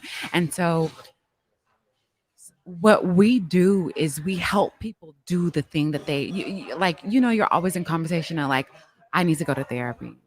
I know I need to go to therapy, but we bypass the finding the therapist and booking the session and doing all those things. We do all the work for you. Just show up. Mhm. We just show up. You don't have to bring a pen or paper. We got that too. We just show up. That's we try to make healing as easy and seamless as possible. And Cassandra and I, everything, our programming, everything comes from like I want to say like the pit of our womb. Like we we we put our love into this, and having that workshop about how to get unstuck, because unstuck is such a deep thing, because majority of us are stuck, even when we're not, even when so. And we knew we brought heavy hitters. I mean, the Hard Mood Clinic, Hard Mood Agency, big shouts out to Anastasia and Brittany Hardy. We brought heavy hitters to South Africa. We knew that they were going to be able to get people uncomfortable just enough to be honest and transparent and just be curious about different ways to make their lives easier, different ways to feel better. And so that's what we saw for is how can we help people feel better? How can we give people tools and skills to take back with them? How can we help socially awkward and uncomfortable, and how can we help them feel like they're a part of something because they are? So we do have for us, tribalism it works for us, and it's real. And thank you for acknowledging that. And thank you for being a part of that. Like you guys helped make South Africa what it was, and for me, that's one of my favorite. That's one of my favorite trips, and our biggest Yeah, that to was date. it was 50 people. 50. That's Yeah, crazy. yeah, That's crazy. And yeah. like kudos to you guys on like the logistics. Like you took us on a plane. Like we flew from we flew from this is for everybody out there. We flew from Johannesburg to Cape Town, 50 people. And I was just like, how and How are they gonna pull this off? that morning we went on a safari. Oh, yeah, I forgot about that. That We're morning, wild. yeah, We're I was like, wild. how is this gonna work? I was We're like, yo, let me just wild. do my job. I We're, was like, it's crazy. if we and this is what being defiant Hmm. is. This is when being defiant comes in handy. If Cassandra and I listen to, you know how many people, and you hear a lot of rappers say, my teacher told me I wasn't gonna be, Yeah. but it's true. Like, if Cassandra and I listened to everybody's opinion about what we could not do, Hmm. we wouldn't do half the things. But we that's what makes Paradise and Vibes so beautiful. It's because if you're going on a trip, you are going to experience the time of your life, and we are going to push boundaries, Hmm. and we're gonna have a good time, and you're gonna come back changed. Hmm. This is not snake oil. Right. It's transformative. You're going to leave change. Who you come as is not who you leave as. Right. You know. And just for somebody's asking about your IG. So I have it there on the screen. It's Paradise and Vibe. Yeah, that's the company's. Yeah, that's And a if you just read the bio, you can find my personal IG. But yeah, I'll put your personal one up there as yes, well. What is it? the Yoga Bay. So TheYogaBae. And I was just winking at my bay across the table.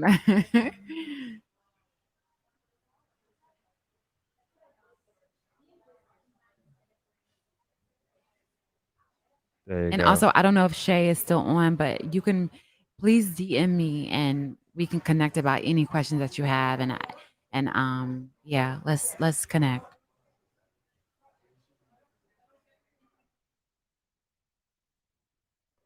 Right, and that goes for anybody on the chat. Yeah, so I'm just putting up both of them, the Yoga Bay and Paradise and Vibe. There you go.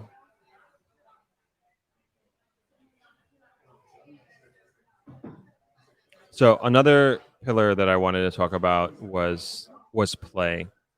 And I think like that's obviously very important to how you conduct your retreats and part of the transformational experience. And I also think that it's an important part of life as well. And I think, like you said, we're all just big, tall children, right? Mhm. And I think sometimes we get caught up in the modalities of life, and like you were saying before, when things don't necessarily work out, it may not be as important as you think it is, right? And it is important that we do have, I would say, a big element of play in our day-to-day lives, but you've ensured that that is part of the fabric of Paradise and Vibe. And can you tell us a little bit about the play elements of the Paradise and Vibe retreat experience?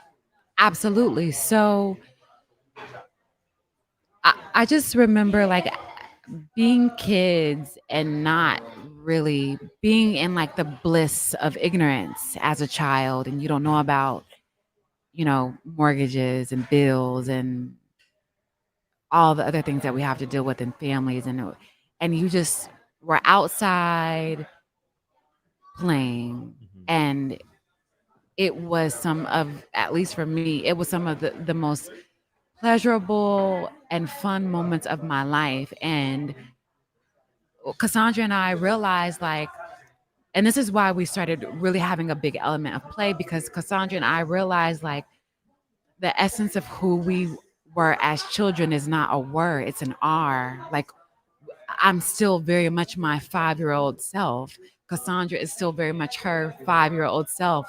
So why have we foregone that play aspect that brought us so much pleasure. And as an adult, it is so important to come undone. Like, and one way to come undone is to go out and play.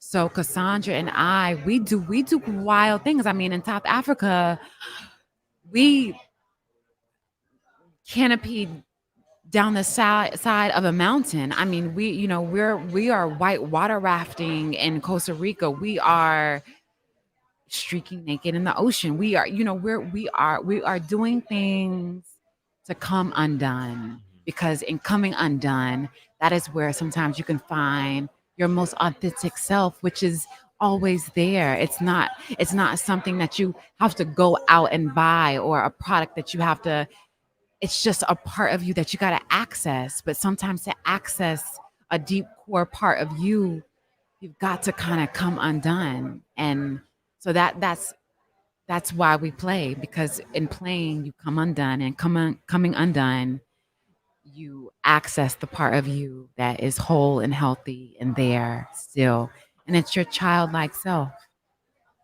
I think that's a very, very important part of just life, right? And I think we forget that, and I think Mhm. that's great that you purposefully put that Yeah, as part of the itinerary. yeah. And I'll also say, and I remember Cassandra saying this in one of her speeches of going back to do it scared, Mhm. and people, the clientele that you have, they're doing things that they normally would never ever do. And so one of them, like you said, we did like a 6 mile hike in Kamikaze Mountain Canyon. Canyon. Sorry, right, Kamikaze Canyon in Cape Town, South Africa, and they propelled down the side of a mountain into a body of water. And Almost at a full vertical. right, hold on, let me. I remember it. It was wild. I'm not gonna sugarcoat it. It was Mhm. wild. It was wild. I was seeing. I thought I had some South Africa pictures here, but I don't. I don't. Yeah, it was wild, and like that too is this like it's so empowering. Like just from the therapy sessions, but then also then you do the therapy sessions, like you have this breakthrough, then you go on the 6 mile hike, and we mind you we got chased down by a baboon on that hike too, Yeah. and then you do this thing that you like going down the side of a mountain, and you entrust your safety with these complete strangers who I don't know what they're called, but like they're helping you go down the side of this mountain.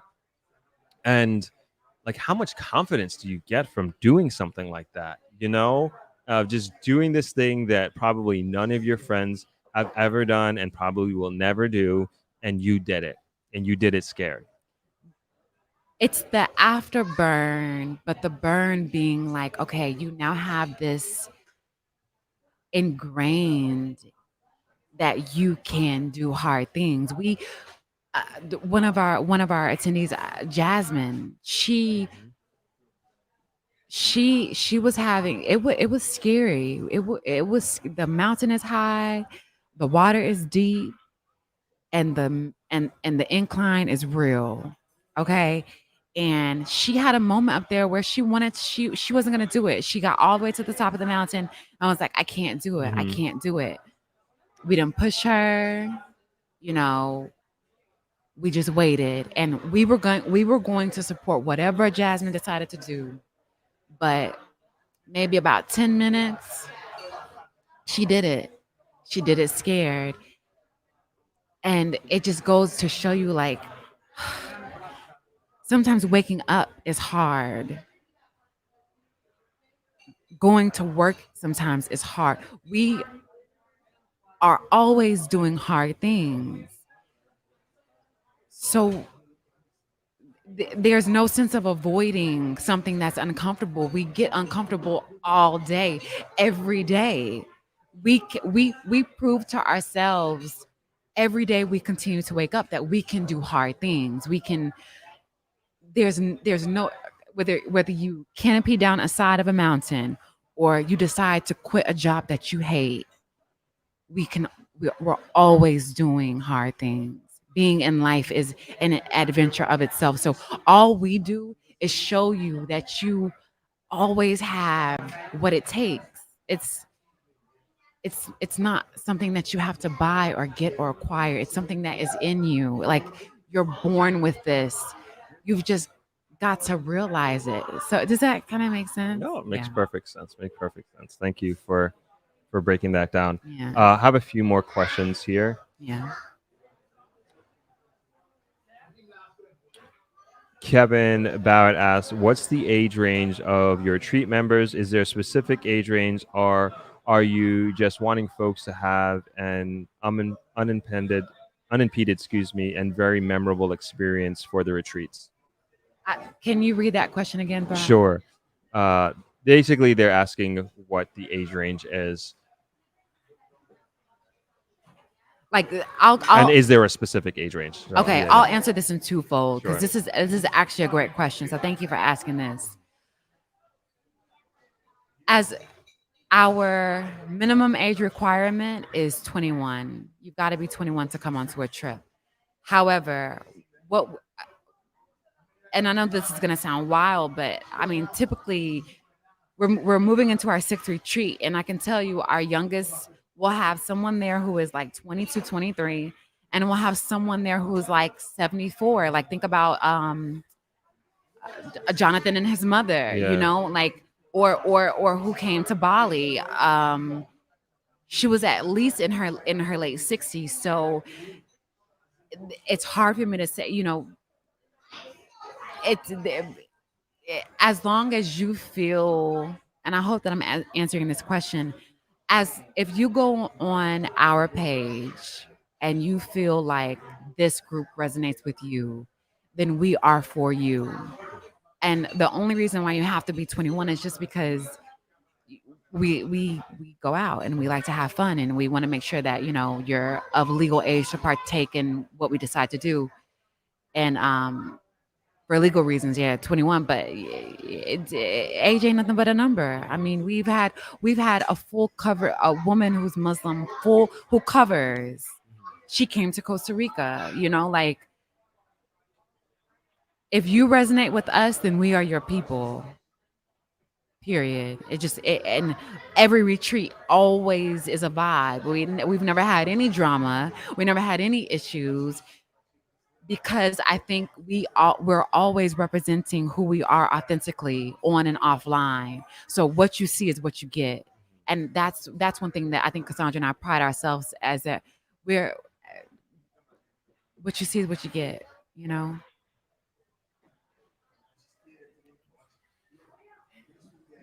Rachel's saying, Should I talk about my boo now? yeah, if you want to, yeah, but now Rachel's saying, no, seriously, she needs more water. Yeah, go ahead, go ahead. Thank you. Well, yeah, talk about your Wait, boo. wait, Go ahead. am I dry? My throat is I don't dry. know why Wait, she's Rachel, saying why that. you think I need more water? Well, go ahead. Right. Maybe because I'm drinking and you're not. I don't know. Mm. We need like Throp branded. All we need this you know, company to bring you know. to But sponsor us. But go ahead. right, seriously. I think yeah. So just if you like what you see, man, just sign up. You know. Did you want to talk about your boo or? Oh. So I think that you were alluding to this earlier. Mhm. I found love in Jamaica. I like the relationship that I'm in now was birthed in Jamaica, and it's very like serendipitous, and I know like it can kind of sound like a romance novel or something like very hippy dippy like that, but I found love in Jamaica. Like for your brother is that's my boo, and everything. I've had so many life changing events with my experience in Jamaica. And yeah, so I mean that's off topic, but I But feel like that needs to be said. I think like that also speaks to like I don't want to put words in your mouth, but like like if you go where the universe is pushing you, Oh, right? that's a good one. And you just don't know what can happen. And it also, I think, is a matter of being in, hopefully, I don't know if perpetual is the right word, but maybe being in a perpetual mindset of openness and acceptance of this, right? And so if you maintain a closed mind, and if you had a closed mind, how could you even start a company like this? How could you even be open to the possibility of meeting somebody down here? And I mean, and look where that mindset has taken you. Told us you had this great job in corporate America lined up with Delta, but you did it scared and you quit your job, and like you have I don't know what your lifestyle was like before, but I I have would a imagine a completely different completely life. different I have lifestyle, a right? completely different lifestyle. And so I think your story in its just its existence is inspirational in many ways. And just like the young lady that I was talking to this morning about your story, like she took inspiration from what you were doing, and I could see the wheels turning in her head about possibly what she can do to perhaps live her passion if she's not doing that right now. So I think it's just not something just to be brushed over, because I opened up talking about family and our family reunion that we had this weekend, and I did these testimonials and talking to everybody about essentially what the family reunion meant to them and why family is important. Like everybody's like family first, family is everything. And it's like if we're not here on earth working towards making a better life for the ones that we care about, and also nurturing those relationships that we have with our family, then like what's the point at the end of the day? And we are, and especially like I put myself in there as like a young person who is looking forward to building his own family and creating my own familiar tribe. Like that is like my motivation. And then I would say, even for young people out there and young women out there who may see themselves in you, and they are looking for that special someone, and they themselves are looking to start a family, sometimes, and I'm not saying I know everything, but in my opinion, I think it's good to have this mindset of openness and being willing to listen to what is being presented to you.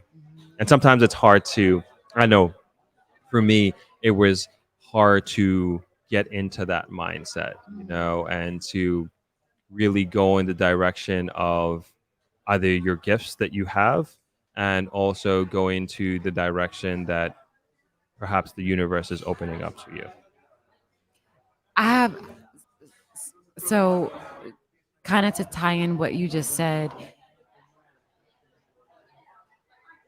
This is something that's been just something that I've been telling myself for a while now.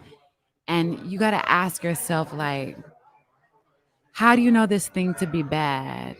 Like, even when even when something happens, like let's say, you had, like, for instance, you come to Jamaica and you're like, oh, I don't, the Wi-Fi isn't always stable or whatever, or you find these like little nuances to complain about, which are valid. I'm not saying, but then to just ask yourself, like, but how do I really know this to be a bad thing? Hmm. Like, how do I know there isn't some upside to this? How do I? And usually the answer is you don't really know. So you just got to keep waking up. You got to keep trying. Got to keep reconnecting. You Hmm. just got to, because what else you gonna do? You just got to do it scared, and you got to always ask yourself, like, how do I know this thing to be bad? And it could be the Wi-Fi goes down. Normally, you'd be on your phone, maybe in your room or at the bar, but instead you're like, all right, let me go take a walk on the beach, and then you just run into this wonderful, beautiful person that you would have never ever met otherwise, right? Well, So that's to your it. point, yeah, how do you know it to be bad? Yeah.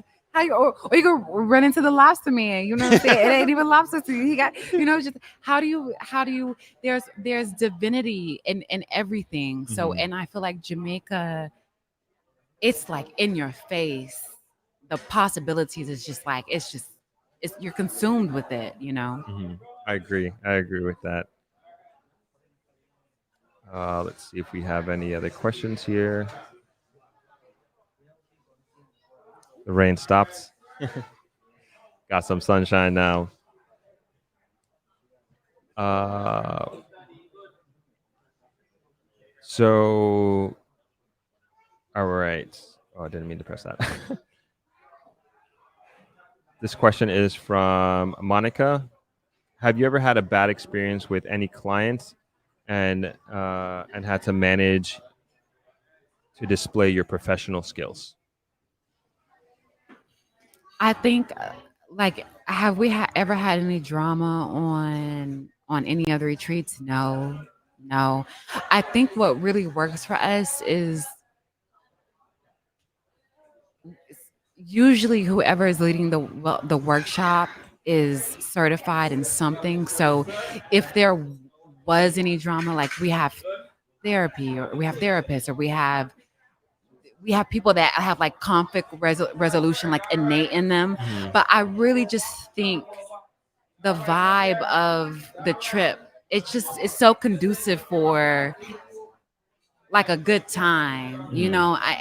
and even now I will say like, some people get fussy, some of the excursions that we do, they can be an hour and a half away or 2 hours away, or like even that flight between Johannesburg and Cape Town, and but I think we just do an incredible job of setting up people's expectation and also helping people find the upside in it all. Like, once, how do you know this thing to be bad? So I think because it's kind of just in the DNA of our programming and of our company, we don't, it's not really a lot to have drama about, Mhm. you know?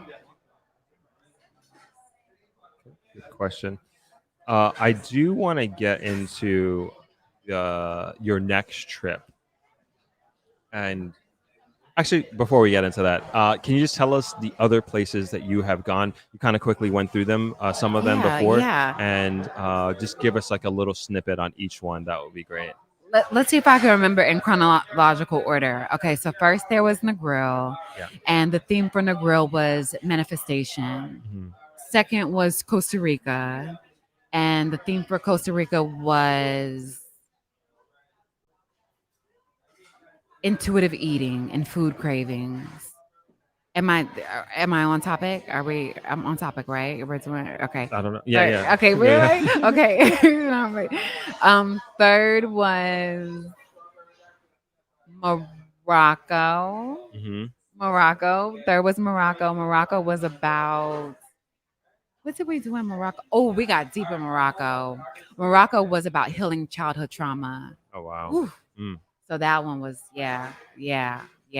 Um, and Morocco was also like a three destination in one too because we went to Essaouira. So a lot of our trips, like they're very dynamic. Mhm.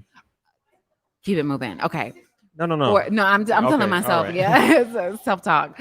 Um, fourth was South Africa. South Africa was probably our most dynamic and like adventure. Like South Africa was all about adventure. From the overnight stay at the safari reservation and seeing like elephants and cougars and just wow, to us having the New Year's party at one of the hottest club in Joburg. Like we got a lot of flack from people saying like, how can a wellness company party? And I'm like, girl, Really? that is Wow. that is a part of wellness. Okay, then Bali. Oh, I Bali. actually have a 1 minute video. Might as well Yeah. show it of South Yeah. Africa. Yeah, All show right, it. hold on. Let's see if I can play it. Let's see.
this is the hike that we did. I'm just showing here.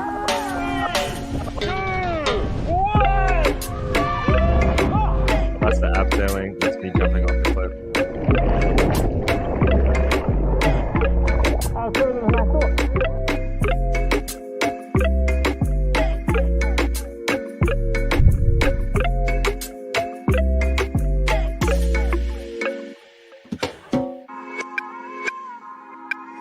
Great trip.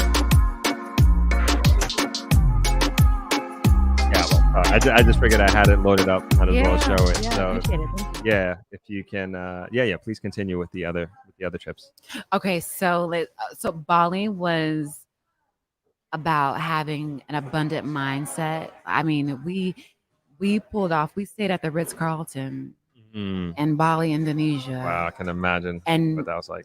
we were the only Black people that were there were a part of Paradise and Vibe, That's crazy. and I never felt like anybody was staring at us like how it felt almost like they were in like awe or like support of or like wow, like how like it's incredible. And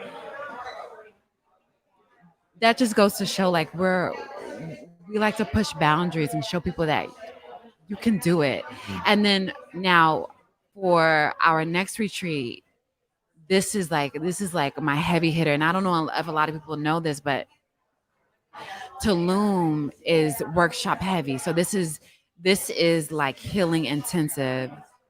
This is a shorter retreat. So Tulum is October 6th through October 10th. And we have 3 workshops. The workshop that I'm really excited for is the one that's going to be hosted by Elizabeth Gilbert. For those of you that may not know who Elizabeth Gilbert is the writer behind Eat, Pray, Love. And if you all have not seen Eat, Pray, Love or read the book, please watch it, read it. Eat, Pray, Love is actually responsible for my desire to start traveling. So Eat, Pray, Love came before Jamaica. Eat, Pray, Love came before Delta. Eat, Pray, Love came before Paradise and Vibe. But it was this story about this woman who basically said, you know, I don't want to do what I'm supposed to do anymore. I want to travel. I want to get undone. And it was reading her story, watching the movie. I was like, oh my God, I want to get undone too, even though I was, early 20s. But and so to have a full circle moment, and also Cassandra was inspired by the same film. We were actually able to book Elizabeth Gilbert to be our workshop leader for Tulum. Wow. And to be in the position to book a speaker like that, it's incredible to me. And the other 2 workshops that we're focused on is the neuroscience of love and embodied connection. So just really tying in, like Tulum is going to be healing heavy. I mean, we're going to have fun, of course, but it's a healing incubator, Mhm. So I think there's like 8 spots left. So if anyone is interested in coming, yeah, come on, we're gonna have a good time. I'm just bringing up the website here. Is there anything that you want me to point out on the website? This is that. Yeah. Oh, sorry. Just no. I mean, wait, Okay. no. Okay. Okay. Just go to the website Yeah, just for go to more the website, information. yeah. I'll, Just so you guys know, everything is pretty much included except your flight. We take care of anything you can think of. You're just responsible for your flight and like a few meals, but besides that, it's pretty much included in your retreat ticket. Mhm. And so I put the website. I put the website there. Looks like a beautiful place. Looks like it's a tree house. Pretty amazing. Yeah. That's awesome. So that's the dates again. Can you give us the Yeah, dates? October 6th through the 10th. Awesome.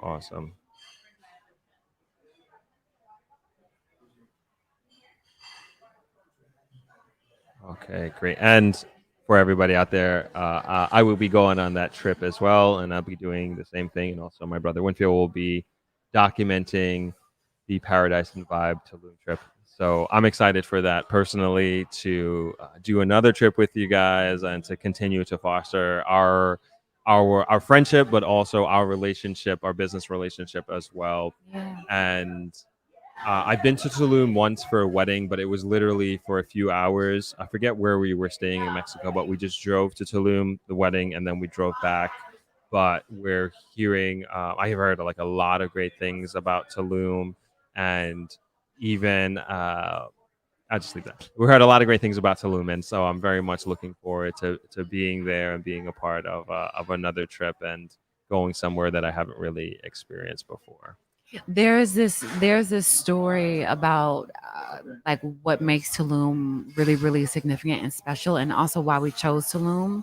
Is Tulum? I can't fully remember the details, but I know Tulum is said to be like the birthplace of embodied femininity. And when I say femininity, a lot of guys feel like it's not for them. Hmm. But humans possess both sides. We have masculine, and we also have a lot of feminine, whether the fellas want to admit it or not. But it's a healthy relationship between the two when you learn how to use both of those aspects, and Tulum is supposed to be like the birthplace of that. And so we're really excited to be there. And our retreat is this one is like focused on just getting more in tune with yourself and connecting with those deeper parts of yourself that may be latent and you don't have access to all the time.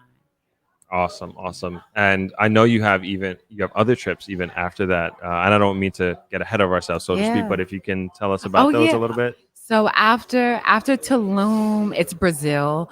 Brazil is all about play. So we're going to Brazil during Carnival. Mhm. So if you ever wanted to visit Carnival in Brazil, like we are going, and we're not holding back. Like we're having a good When time. is that?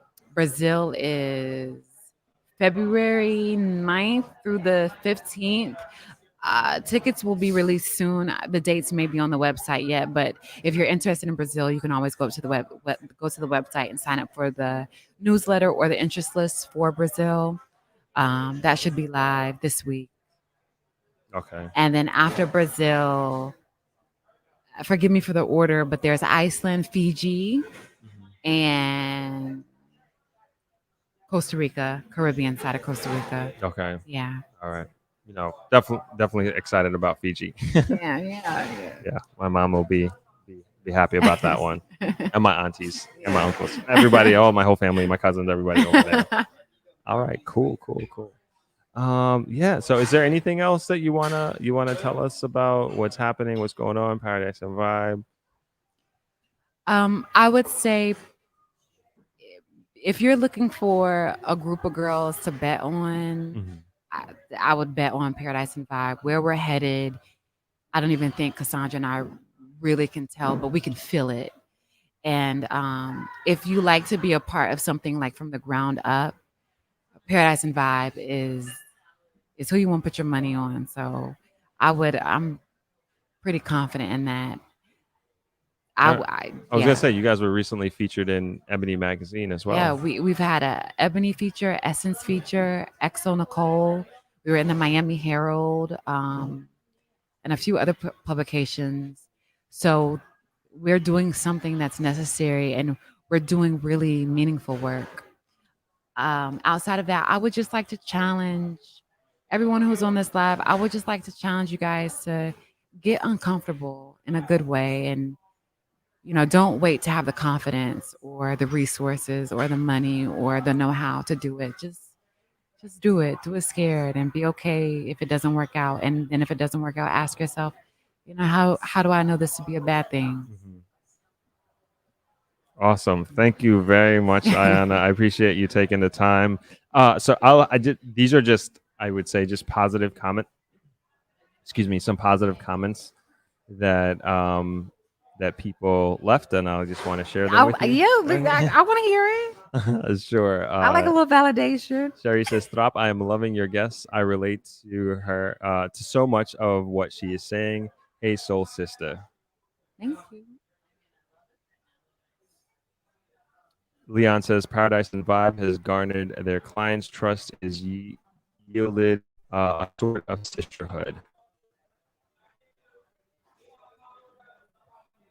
Hold on. This comment will hopefully come up in a second, but it's Monica Wells says, "Oh wow, this lady is speaking to us from reality, and it helps us to put new idea, whatever our future plans will be. Thank you, Throb, for finding wonderful people like her." Monica from Mandeville.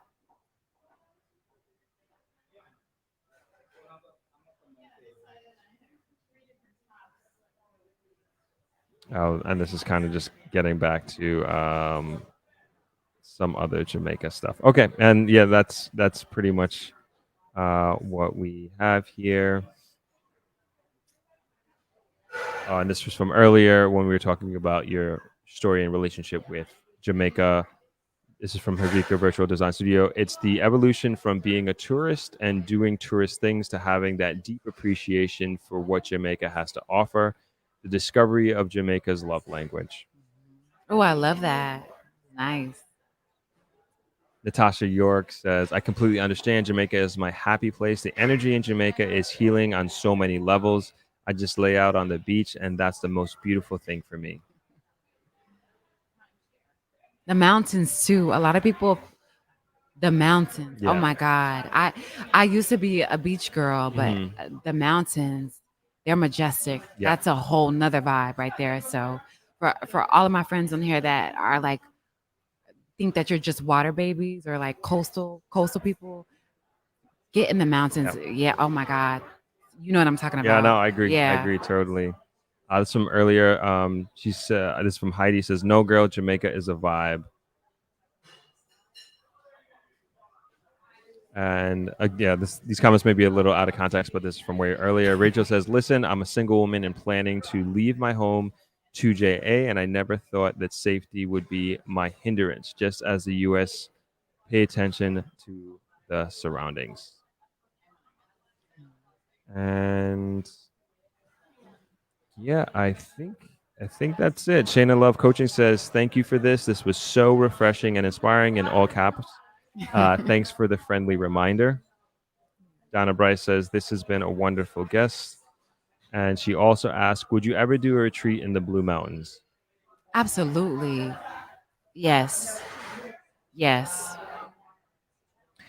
Sweet Feather asks, "Will you ever do a retreat in Georgia too at the Sacred Mounds there?" Oh, you know what? That's such a good question. Cassandra and I have flirted with the idea of doing a stateside retreat. It's on the table. It's really expensive though. So if we can pull it off, yeah, yeah, absolutely. And I may just visit for my own personal reasons. So Mhm. thank you for kind of putting that in the ether. Excellent. Okay, so for more information, you can go to paradiseandvibe.com. And if you want to follow along the journey of Paradise and Vibe, you can do so on Instagram at Paradise and Vibe. And it's on the screen. And then you can also follow Ayana at the Yoga Bay on Instagram. That's THE Yoga YOGA Bay BAE. Thank you so much, Ayana. I appreciate this. And everybody in this live really appreciated it too. My pleasure. Thank you guys so much. And I love what you're doing. Thank you So, so yeah, much. thank you. No problem. And we're gonna take a quick break here. I'm going to show the so I did a South Africa by drone video. And so I'm going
right. Okay. And oh man, that camera is crooked.